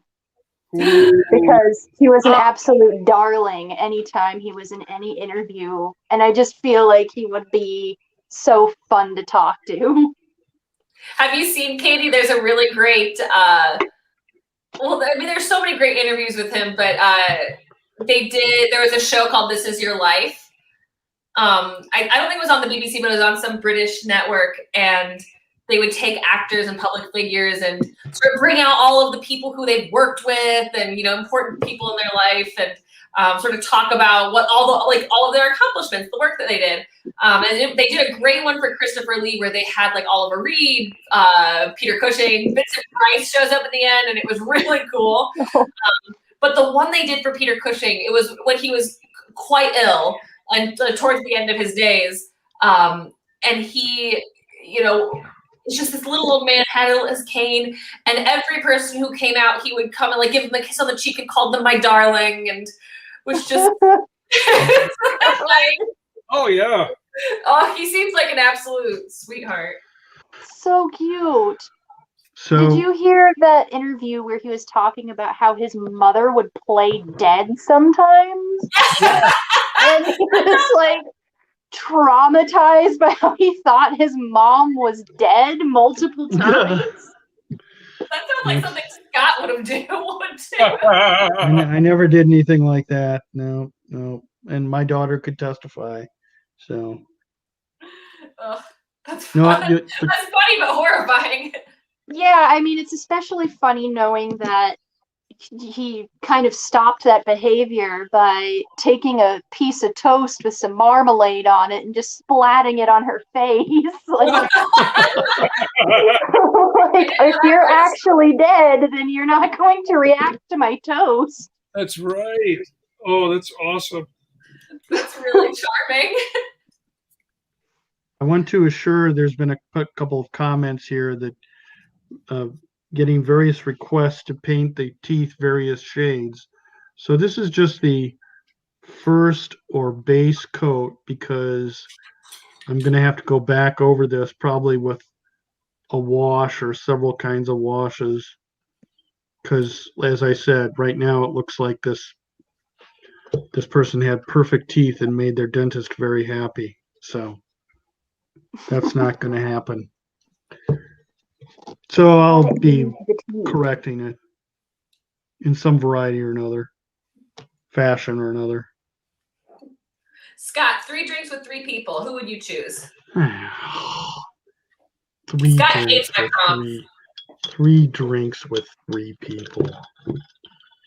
Living or dead? Living or dead? Are they dead while I'm drinking with them? Do you want them to be? Drinking with 3 dead people? Will they be dead? I could monopolize the conversation just like Will I they am. be dead after you drink with them? What are you suggesting, Scott? Well, depending on what we're drinking, I suppose they could be dead. Well, suffer the same affliction that I could sit here and endlessly think of all sorts of historical figures that for whatever reason I could go, oh yeah. Like I like to imagine that if there is an afterlife, I'm going to go off on a wormhole. I like to imagine that if there is an afterlife, that there really isn't a heaven or a hell. It's just it's like one big huge cocktail party with everybody's there milling about, and you can talk to whoever you want and then go on to the next person or whatever. So I don't know what my point was there, other than I like to imagine that, Sure. there used to be this show when I was on public television, that was called Meeting of the Minds. Yes, exactly, and they'd have like with Steve Allen. Yep, they'd have like 6 different historical figures, and then they would talk about different topics, philosophy or science or whatever, and it was like, yeah, I'd like to do something like that. But then you put me on the spot. What 3? Well, I suppose right off the bat, I know that I would probably want to talk to Edgar Allan Poe, but then from that point, then I would this could change almost constantly. If you ask me now, I might give you 3 answers, and then the next day I would give you 3 completely different ones because I just wouldn't be able to pick. And I would quite often I would probably pick people because I would just want to hear what they had to say, that a lot of people would go, well, that's be distasteful, or why would you want to talk to somebody who was that evil or corrupt or terrible? Like, I don't know. I think on the whole, like, what? It's a curiosity. Yeah, well, that, and I think that probably if you take all the pluses and minuses, of this person, I think probably Rasputin was probably a pretty terrible guy. But I'd be interested in talking to him. And I have no doubt that if you were just going out drinking, Rasputin was probably a good guy to go out and drink with. Rasputin was probably great at drinking. Yes, I have no doubt. So, but so I don't know. I'm not gonna. Beyond that, I gave you one answer. That's a pretty good answer. Of course. That's a very good answer. Of course, depending upon what author or theorist you believe, people who talk about Poe, some believe that he had a chemical intolerance for alcohol. I don't know if that's really true or not. And he at various times I've heard people say he just couldn't tolerate it, or that he was an alcoholic, or but we'd find out if that ever comes to pass. It'd be like, well, let's go out for drinks. Let's just do this all over again. If this made you miserable, hey, let's just do it again. All right. Perfect. Nice. Dave, how about you? Sure. Vincent Price, Yes. because I feel like one could sit with Vincent Price and would have a far-ranging conversation.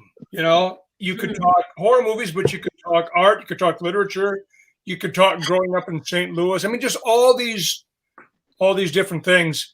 So I think he's probably the first person. And of course, John's got it right here.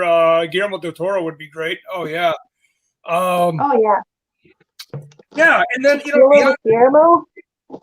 Yeah. Yeah, and thinking about somebody who's still alive, I think it'd be fun to hang out and chat with Diana Prince, Darcy the Mail Girl. Mm-hmm. Yeah. Better, Joe Bob, John Bloom. People like that who I kind of find fascinating right now. Mm-hmm. But yeah, Vincent Price is probably my first. Yeah, Up there for me. I mean, I think a wonderful dinner party would be with Vincent Price, Peter Cushing, and Christopher Lee. I think that would be a great trio to get drinks with. But I think to spice it up, I think I would do obviously Christopher Lee. I would love to drink with Christopher Lee. We all know. We know, Mary. We know. We know. I think Christopher Lee, Mary Shelley. Oh. Yeah. And she'd be a wonderful person to hang out with. And Carrie Fisher. Ooh. Oh my God. I think those would be a fun three to have in a room together drinking. God, yes. Carrie Fisher would be wild to drink with. Yes. Yeah, she can drink Coke. That was her favorite. But I think that would be she was brilliant. She was so funny and just whip smart and completely unapologetic. And that is so cool. Her death and then her mom's death, I think, really bothered me because I don't know. It's kind of like she had such an interesting and complicated relationship with her mom, and my mom and I are not have that complicated of a relationship, but like the oldest daughter of a big family. It's like my mom and I have a different relationship than my siblings. And I think I went home for Christmas on the day that Debbie Reynolds died, right after Carrie Fisher died, and it was just like I think I got off the plane and hugged my mom and was crying. I'm like, I love you. It was so sad. It was so fucking sad. So sad. Such an interesting life. And her writing is hysterical. And she had such an interesting career as a script fixer. Oh, really? Yeah, Carrie Fisher. She, I think she fixed it as much as she could, but she helped script fix the prequel trilogy. Good for her. Did not know that. Tight Bond. Typhon. Glue, a little bit of glue. Wow, that sounds like the punchline of a dirty joke. Tight bond. Just It's saying, the I'm not next gonna James Bond movie. say anything beyond that. Yeah, I was thinking Um, James Bond actually. Yeah. So, somebody, Somebody. just a second. Oh yes, Night Beast. Night Beast had an excellent suggestion. Yeah. I mentioned that going out drinking with Rasputin would be interesting. That brings to mind that I'd watch a television show with some actor that they could find that would approximate it really closely Rasputin, and the whole it would be a half-hour show, and he would completely immerse himself in the Rasputin character, and then it would just be him and different guests going out and drinking. I like that idea altogether. That was that one Jim Jarmusch movie. Yes, I know the one you're talking about, but I can't think of what it's called. With Anyone- with Jack White and all the musicians and Yes, I know that. Yep. I'm forgetting names, but I know what you're talking about. what was I going to say? Oh, you know who you could have impersonate Rasputin? He's also dead, sadly, but Christopher Lee played Rasputin once. Well, but see, I was trying to think of Wait, I was trying to think of this being a real television show. A real television show. I just need excuses to talk about Christopher Lee. I know you guys know this, but this is something that our 9 intrepid listeners might not know, or maybe they do because I've talked about this many times on I was many. going to say it comes off fairly often on the show with some regularity. It does, but it's so interesting. Christopher Lee, in his youth, was his mother was an Italian baroness, like she was a Italian warlord. She was an Italian countess or something like that, and a great beauty of her time, and sort of had all these connections to European royalty. And John says coffee and cigarettes. That's the movie. Good job, John. Yep, that's right. Yep. But Christopher Lee was in the south of France when he was, I think, 17 or 18, or he was a young man. And he was staying with some, friends of his mother's, and who were all sort of like royalty-ish, and he Stuffy aristocrats. Yes, aristocrats. Thank you. In the south of France, and he had dinner. There's a bunch of like Russian expats who got out of Russia during the Bolshevik Revolution. And he had dinner with 2 of Rasputin's assassins. Whoa. Yep.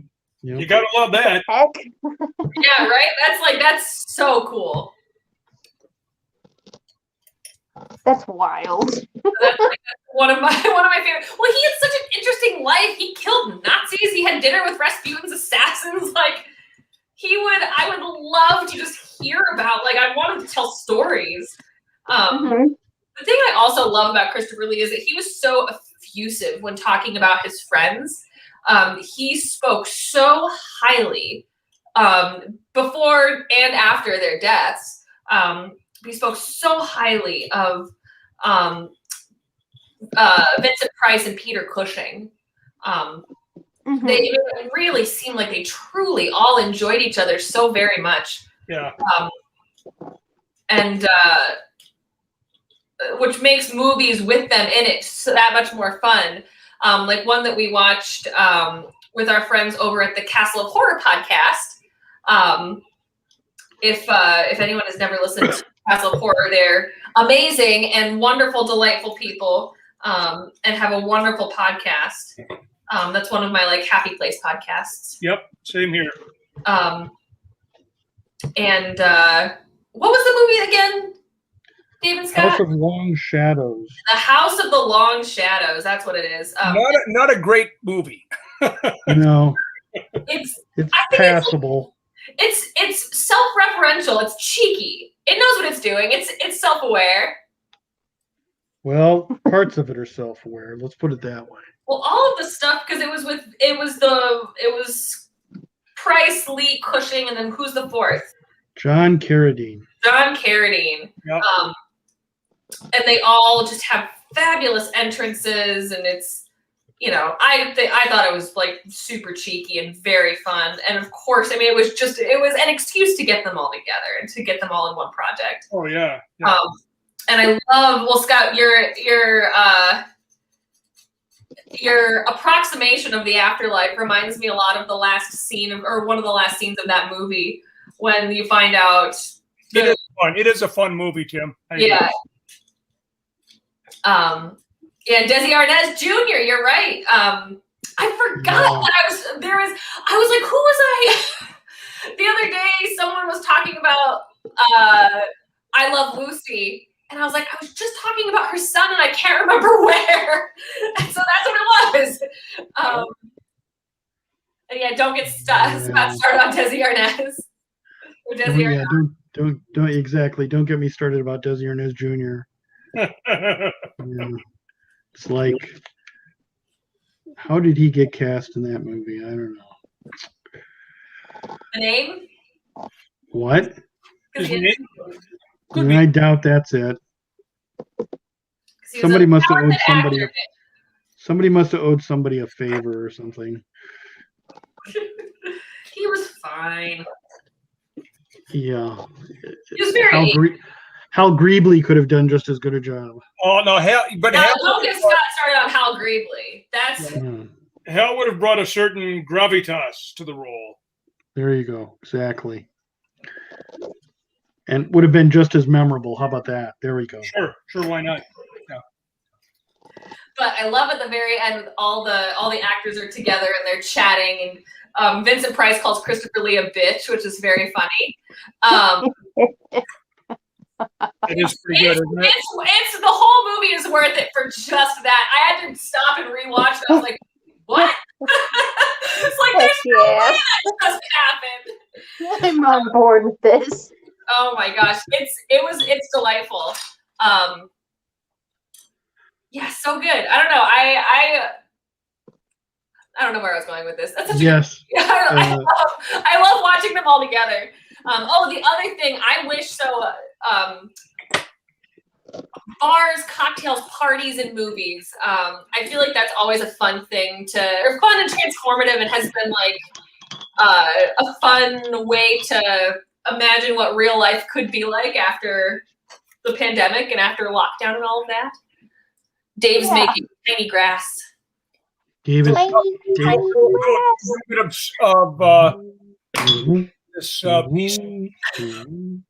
piece of Here comes the skull. Yes. I'm emulating Dr. Tung's 3D House of Pancakes. Oh, nice. House of Have legs. Ruth's showing their stuff. I'm getting off all the edges.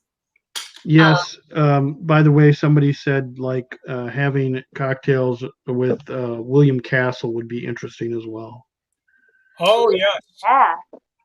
Yeah. You're right, John. As usual, that would be fantastic. Which makes me wonder, and I know I could Google this because it's right at my fingertips, but somebody who of that same sort of ilk, not quite the showman that I often wonder about, is Bert I. Gordon.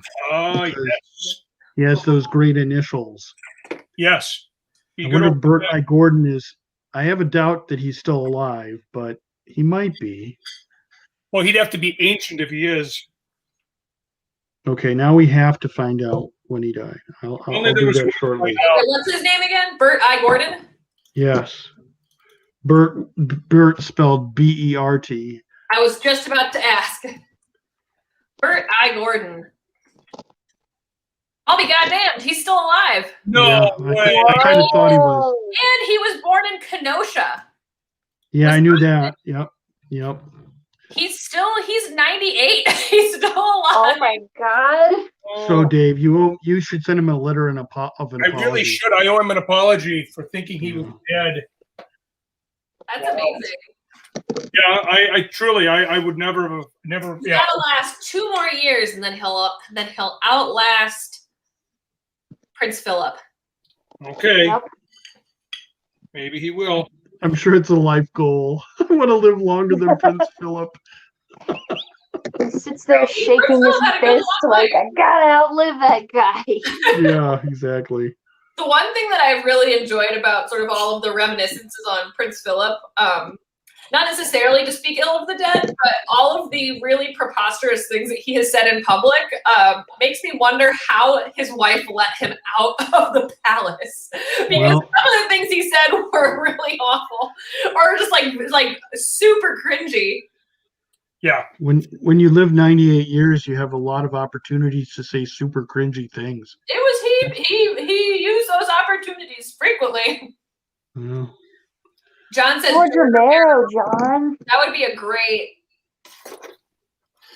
Ooh, another one that would be fun. Oh yeah, James Whale. Yeah. Ooh. Boy, Absolutely. I love these ideas. Yeah. Rob Bottin. I would love to get drinks with Rob Bottin. God. Yeah, does any He clearly doesn't want to be found, so no, clearly He's worked on a couple of things. He worked on an episode of Game of Thrones. apparently so. I've heard all kinds of rumors about how he makes the primary way he makes his money now. What rumors have you heard? That he's a real estate investor. Really? Yeah. That's the primary way he makes his money now. I mean, he's a legend. Have you seen any of the interviews with him for the behind the scenes for The Thing? Oh yeah. That's some Oh my God. Really good stuff there. So cool. And he's in the in Star Wars. I believe he's in the Cantina Band. Really? Yeah, he is. Well, he was like 16. He was like a teenager when he started. Oh, I knew that. Yeah. Because he's a virtuoso. He's brilliant. But yeah, one of his first gigs was working on Star Wars, doing special effects, and he's dressed up. I think it's as the lead member of the Cantina Band in A New Hope. Wow. I don't think it's the one in Jabba's palace. Let us find out. He's 62, so he's almost Pat's age, Dave. Really? Okay.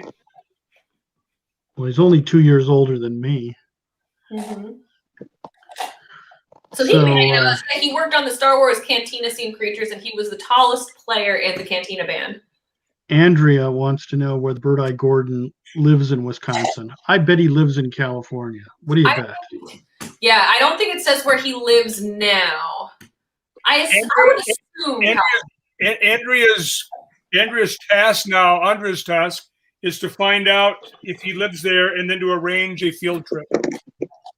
Yeah, because a 98-year-old man would want to have, 25 people visit him at once. Never know. I have no idea. And ask him questions about films he made, 70 years ago. He worked on a movie. He was a screenwriter for Secrets of a Psychopath in 2014. Whoa. Really? Yeah. Some of these would be fun to do for the podcast. Yeah, they would actually. Yeah, The Witching, The Amazing Colossal Man, War of the Colossal Beast, King Dinosaur. Oh, Scott. Some of those movies have aspects of them that are okay, but I don't know the rest of them. Yeah, I mean, I love the makeup for Amazing Colossal Man, but the movie, yeah. What are you trying to say? It's only an hour. I actually just watched War of the Colossal Beast the other day. Really? Everything Scott says, I completely agree with. I've often wished that, although I stopped watching it some time ago, I've often wished that the people that do the makeup for Walking Dead would do a sort of tribute to the Amazing Colossal Beast and emulate the makeup. But so far, no one's fulfilled my wish.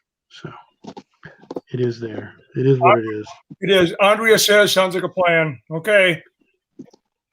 Let us know what you find out. I'll chip in for gas money. The B movie producer, presumably director, who made what's the spider movie that uses the body of the Volkswagen Bug? Oh, the guy that's from Wisconsin as well. Yeah, right. He's still alive, and a friend of mine knows him and keeps suggesting that we should make inroads and go and talk to him. You know, I seem to recall that I had read an article that somebody had attempted to track him down Yes. and wanted to do an interview, and he did not respond well. Yeah, I think that's probably true, unfortunately. I guess he's kind of a curmudgeon, and actually he's more interested in restoring like some Latvian church or something, a Lithuanian church in the middle of Wisconsin. And he's elderly now too. But I just think it'd be interesting talking to a man who created some of the movies he made actually were not all that bad. Although at the moment I can't think of the titles. And we can't think of his name. No, isn't that embarrassing? I've actually got it down here written. Well, I'm not going to look now. I'm busy putting fake grass on this base. But if we get Andre on that one too, we're set. No, but I do have a friend who keeps insisting that if we want to, he'll get in touch with him. So we could. He might rebut, but Look at these pearly whites. Yes, much too white. But like I said, we'll make sure that the dentist wouldn't be proud of him when I'm done with it. Yeah. This gives you a nice starting point for all those wonderful stains. So you'll be in good shape. And actually, although I was doing it mostly for practice, I got this at a discount because one will see that the jaw is very, very crooked on this one. Oh, that's kind of charming. Doesn't fit correctly. That's great news. I thought it was an intentional effect. So no. It looks cool though, Scott. Yeah, it looks really good. It gives it character. How about that? So we've talked old school movies. Since it sounds like Joe Bob's doing 80s movies this Friday, right. What's everyone's favorite 80s horror? Or not, you don't have to pick one, but like 80s horror movies. Let's talk about those. And you can't say The Thing. Damn it. Well, because that's almost obvious for us. It's down my favorite of all, to be honest. Oh, yeah. Exactly. Everybody says that. The one I was talking about the other day was that I loved. That was my Halloween movie this year that I watched on Halloween. Fright Night. Oh, that's a great one. Fright Night. Yeah, so much fun. Peter Vincent. Yes. I saw that on base shortly after I was stationed at Camp Pendleton, and I fell in love with that movie. And I think shortly thereafter, I got a chance to see. I might have the chronology wrong. Then I saw Carpenter's Big Trouble in Little China. So I'll always have fond memories of seeing those two movies in the theater. Yeah. Really, it looks like Scott disappeared. Oh no, we lost him. Oh no. He'll be back. Oh, there he is. Did your phone die, Scott? Oh, I need to let him in. You're back. Scott's back. I just switched out the camera. Good for you. Oh, yes. Yes. Tim says it's Nightmare on Elm Street. Oh, I do love Nightmare on Elm Street. I think I might prefer Nightmare on Elm Street to Friday the 13th. Well, I would agree with that assessment. Yeah, it's a more clever film. Let's put it that way. Yeah. And I saw that in the theater the year it came out, and I'd never seen anything remotely like it. And so I'd sort of have to agree. I prefer that over Friday the 13th. Don't hate me, folks, but I feel the same way. I say that like Friday the 13th is absolutely iconic. Oh yeah, I love that too. But I love Nightmare on Elm Street. The whole franchise, so to speak. Yep. I just think it's wonderful. I remember seeing those movies again. Like I have so many memories of like seeing Scream and Friday the 13th and Nightmare on Elm Street, all of them. And, you know, all of these older movies when I was very young. And then because we're all somewhat different generations. Like the movies that I grew up, like I was the prime audience for like Jennifer's Body. And I remember seeing that one, and that's like, it's good stuff.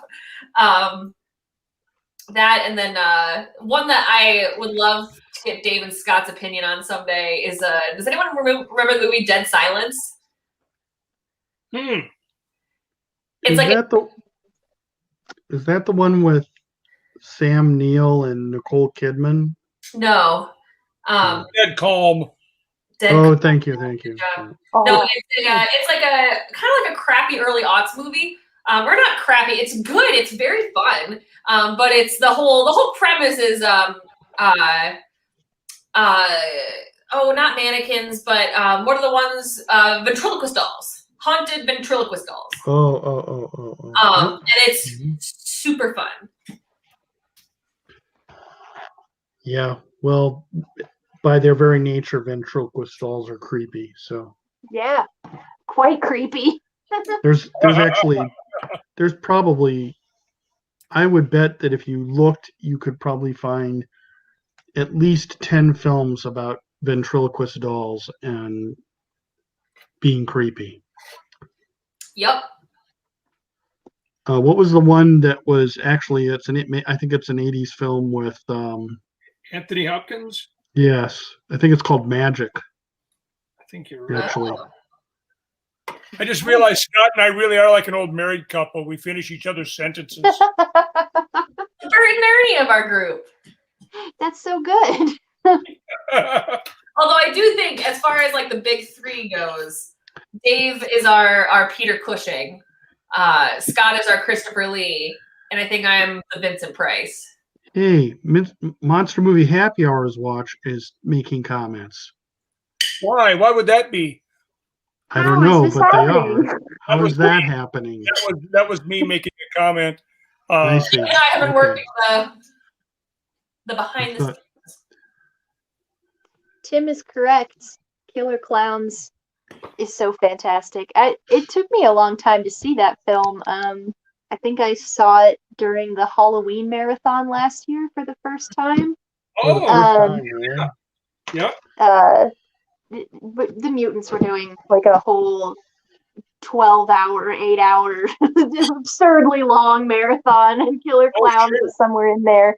So I remember seem it to being this remember like very late night, practically pipe dream. It's like, is any of this real anymore? But man, that spaceship that they're in is so interesting. It's so different from anything else that exists. Yes. It's like weird sacks of people trapped in goop and cotton candy. Yes. And the Chiodo brothers, I love their work. Yeah. What else have they done? Well, they've done tons of puppet makeup effects for movies over the years. Although at the top of my head, this is the only one I can think of. They did. Oh crap! Somebody hit Wikipedia and help me. What's their names again? The Chiodo brothers. Chiodo. The Chiodo brothers. Here we go. Chiodo brothers. They're monster kids through and through. Oh, they're a trio of siblings. Yeah. Not the acrobatic team. Pee-wee's Big Adventure. Wow, I did not know that. Yeah, they did. So I think Killer Clowns from Outer Space is the big one. Survival Island. Oh, they did. Okay, this is actually probably the thing or the most famous of anything that they've done, which is Elf. They did the stop motion animation in Elf. Okay. The Christmas with Will Ferrell. Yeah. Yes. That's really delightful to know. And they are, classic old school puppets and stop motion animation. So I have huge respect for them, partly because of that. They did an episode of Fairy Tale Theater. With Shelley Duvall? Yeah, with Shelley Duvall. The Shelley Duvall show. Yeah, which is amazing. And then the other thing that they did, so they are developing a stop motion animation adaptation of the book. Oh, so I guess it's called Alien Christmas. It came out this year, where they work with. It was produced by Jon Favreau. Okay. And it's on Netflix. Wow. It's called Alien Christmas, and it's a stop motion animation adaptation of the book Alien Christmas. So Not yeah. familiar with that. And Andrea, yes, they did do Critters 1 and 2. Huh. So that's fun. Yep. Yes. They it's fun to look them up and also just type in like Chota Brothers stop motion animation on YouTube. I think you'll see them doing like a wonderful breakdown of of the technique of stop motion, and I think they show them building a little puppet. It's just I turn into a total kid when I see that stuff. Yeah, and Dave, you've done stop motion stuff. Yeah, but I would like to. Dave has a film that's 85% complete. True. It's really good, Dave. Well, it's really not done, is what it is, and it's driving me crazy. But for better or worse, I've got work right now. So, Hooray! hooray! Yay! As an artist, it's famine, right? So, Katie knows that. I do know that. I Yeah. do know that infinitely well. Yeah. What are you working on, if you're allowed to say? You mean my actual work right now? Yeah. Yes. Oh, I just finished doing a series of paintings for a children's themed museum in Gettysburg, on the battlefield. And so it was like 63 small paintings that took me way too long to do. Oh my And, God. and now I I'm can't trying even to- imagine. It's crazy. I mean, it shouldn't have been that hard, but it was. Right now, I'm working on some oversized food for a client. Let me see if I can find a piece of it. Oversized food? Is that what he said? Yes. Oh my it is. God. What? It is oversized food. So here's a drumstick for the You client. weren't lying. I've currently rigged it so that it can lift about 8 pounds of weight. It's interactive for kids to use through the Pollution Control Agency. So it's got a metal aluminum rig inside with layers of pink foam and then lots of very hard putty. And then here's the one that I thought I'd work on tonight, but I didn't get there far enough, and it's rather obscene, I suppose. But I'm making a bratwurst for the same thing. That looks I really am good. speechless. This is amazing. And then I've got a Demonstrating. handful of strawberries to make, and I've also got a can of beer about this big that they're no longer going to use. Apparently, they don't want kids lifting a fake can of beer. I don't know what's going to happen with that. A large, oversized glass of milk I'm still working on. Just weird shit like that. So my life, I'm thankful at this point I've got a variety of projects, so I don't get too bored with any one. But it's feast or famine, a couple months from now, Yep. maybe it'll be nothing. So, This yeah. is how it goes. Yeah, but thanks for asking. Yeah. As far as the stop motion movie, if you go to my website or my YouTube channel, I think it's just David Geister or Dave Geister. I should know this. David Geister Esquire. Esquire, yeah, exactly. You can see like a little 30-second clip of just little bits and pieces from the movie that I don't know. I started it 10 years ago, and I work on it intermittently, and it's only going to be about 7 minutes long when it's done, so it shouldn't be this complicated, but it takes time and energy and devotion. Yeah. Stop motion really, really does. It is a time-consuming endeavor. It is. I can see why a lot of people don't do it. I mean, it makes perfect sense that it's there are very few who practice it beyond in this case, me just doing it for fun, But the whole thing is very charming, Dave. Well, thank you. About a goblin king. Yes. That's And his piquing my interest. a goblin and a squirrel friend. And then there's going to be a bigger, badder goblin, or no, he's a troll. Actually, do you want me to go downstairs and grab him and bring him up here from the set? Yes. Yes. Goblin King. Sure, why not? I'll be right back. Hey. Why the hell not? So, Katie, have you ever done sculpture? I did a little bit in college. I was doing metalworking for a time. Somewhere in my house, there is a really large cast lead skull that I made that had this big, like, spiky crown on it. Oh, that's cool.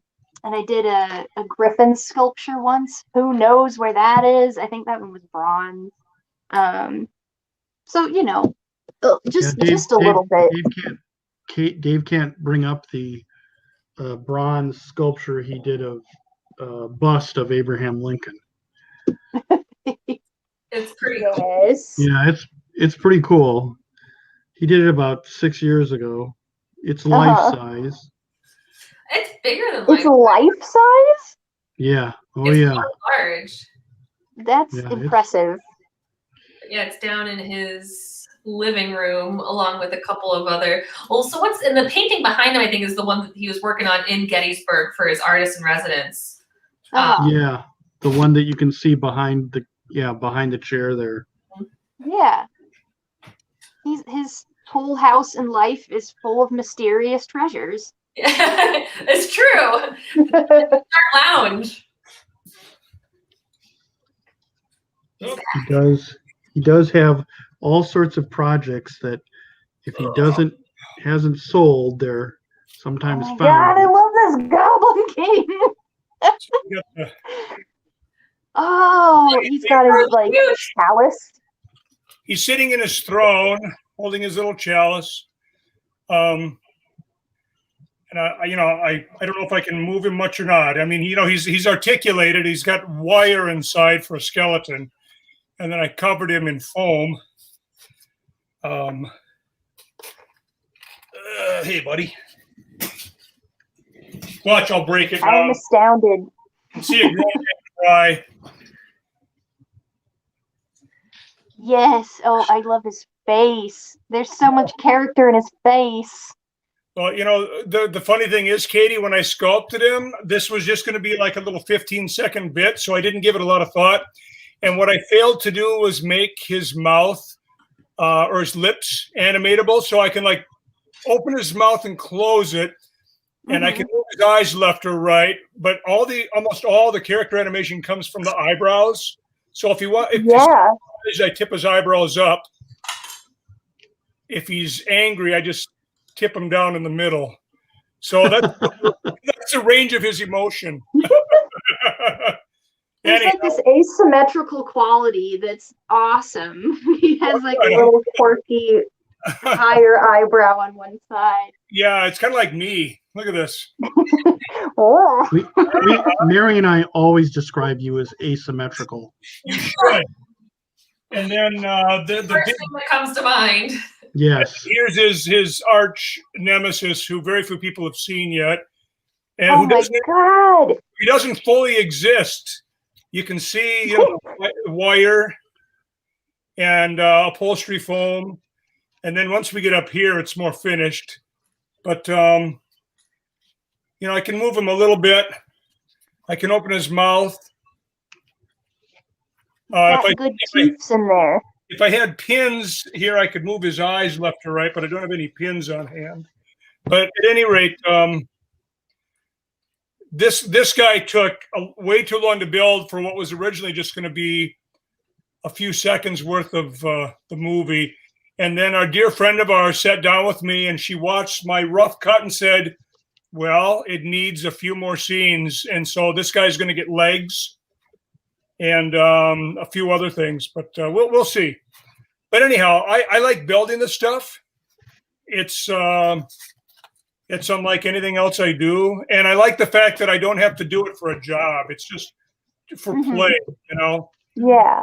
So anyhow, Well, there's it's phenomenal. I had no idea that you did anything like that.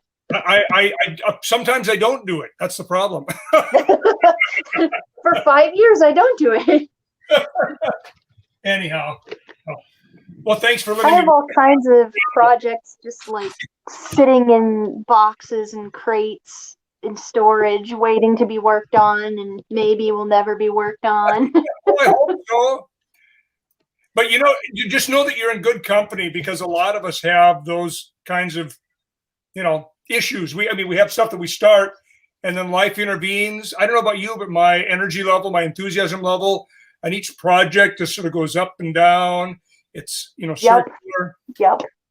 Yeah. I mean, that's Exactly. why this thing is taking so long to finish. But it's not for a client. So there's no, No deadline. exactly. And I need deadlines to get things done. But you know, my wife, my grandkids, everybody's pressing me to finally finish it now. So I have to start illustrating a book in July. So maybe before then, I'll just finish this up and then I can get on with my life. I can get on with my life. I know. No, actually, my goal, because it takes up a significant part of one part of my basement, this little set.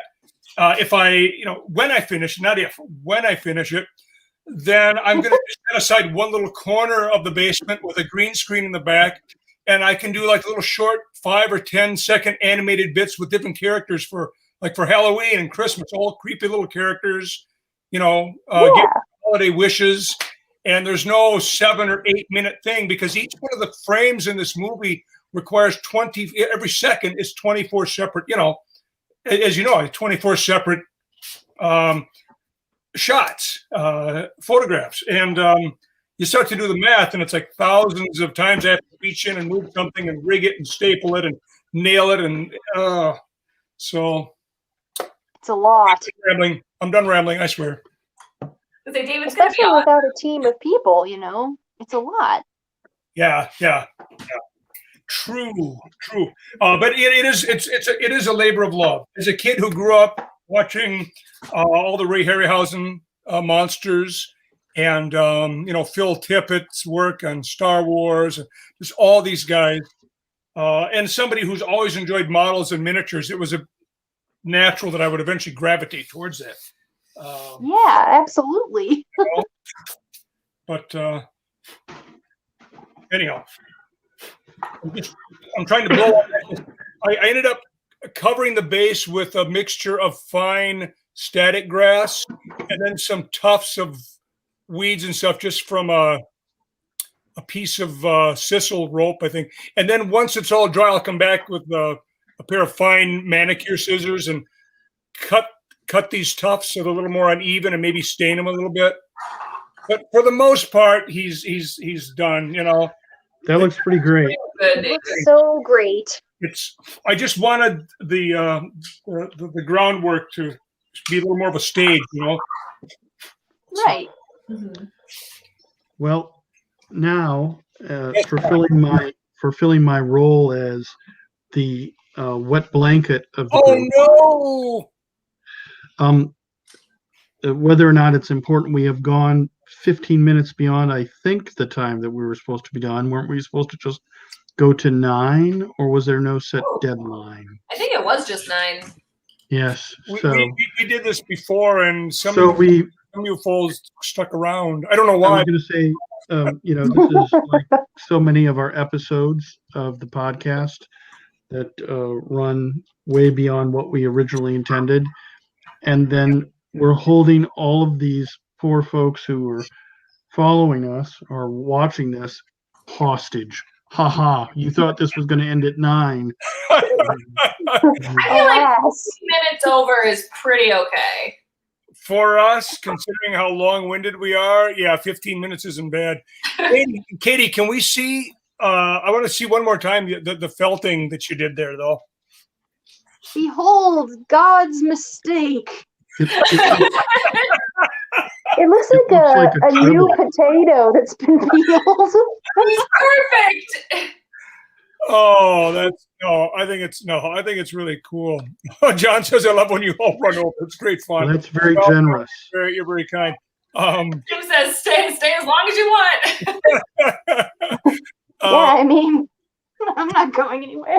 I guess I'm not going anywhere either. It's not like I'm going to go downstairs and animate tonight. That's for damn sure. So, Katie, what would the next step be with the felting, though? Well, once it has formed into a hedgehog-ish body shape, then you add little felty legs on there. Yeah. And apparently I have this Donald Trump wig that somehow gets involved.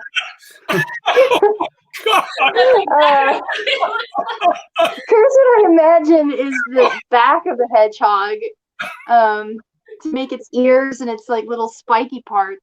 But I don't really know what the Trump wig is for. That's for my own benefit, my own comedic value. God, in the end, I mean, it's supposed to turn out like this. Sure. Cute. It's gonna be cute one day. Maybe when Dave's film is done. Okay, here's the deal, Katie. By the end of the summer, pinky swear. Uh-oh. Wow, really? Sure, why not? Yeah. Oh no, I'm back.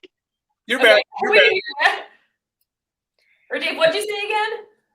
Oh, Dave was making her pinky I swear. was going to make Katie. We were going to do a pinky swear that we each have to finish our project by We the have end to of. finish our projects, dude. There we go. Yeah. By the It's end of the gotta happen. I'm pinkying through the screen. It works. We sometimes try to do cheers through the screen. It doesn't work so well. Yeah. Okay. Broken Well, screens all right. left and right. Okay. So you have license to pester me ad nauseum about that movie, but I will pester you about the hedgehog too. So. Yeah. People, please just start begging me for progress on the hedgehog so that I will make progress on the hedgehog. Andrea, it was great fun. Can't go wrong with a night full of goblin and hedgehog crap. Oh, you folks are too kind and too funny. Well, all that being said, shall we hit the old dusty trail? I suppose good. We don't want to overstay our welcome. So Yeah, we don't want people to start gathering the torches people- and pitch and feathers, tar and feathers. yeah. Yeah. We'll do that for you first, Scott. I don't want to spoil the experience for you. I may have experienced that already. So If anyone would have experienced something that interesting, it would be you, International Man of Mystery. Yeah, we haven't even scratched the surface of the Scott Cheeseborough pantheon of right. history, but we'll do that some other time. It's true. Yes, by all means, some other time. Yeah, Katie, can you come and hang out with us? No, not now. We want Katie to come and hang out again sometime. We want all you to come and hang out. Oh yeah. Have me anytime. I love this. Updates on hedgehog and other sorts of crafts. Yeah. Yes. Okay, well, everybody who's following or watching us today, they need to fill us in on everything that we missed of a positive nature on Twitter. Oh yes, Yeah. of a positive nature. Yeah, Yes. only of a positive nature because I have enough negative stuff. I don't need the negative stuff. Don't we all? Here, Yeah, here. exactly. Cheers, friends. You all, Cheers, thanks for everybody. joining us. Cheers, Be good to one another. Take care of each other. Cheers. Cheers.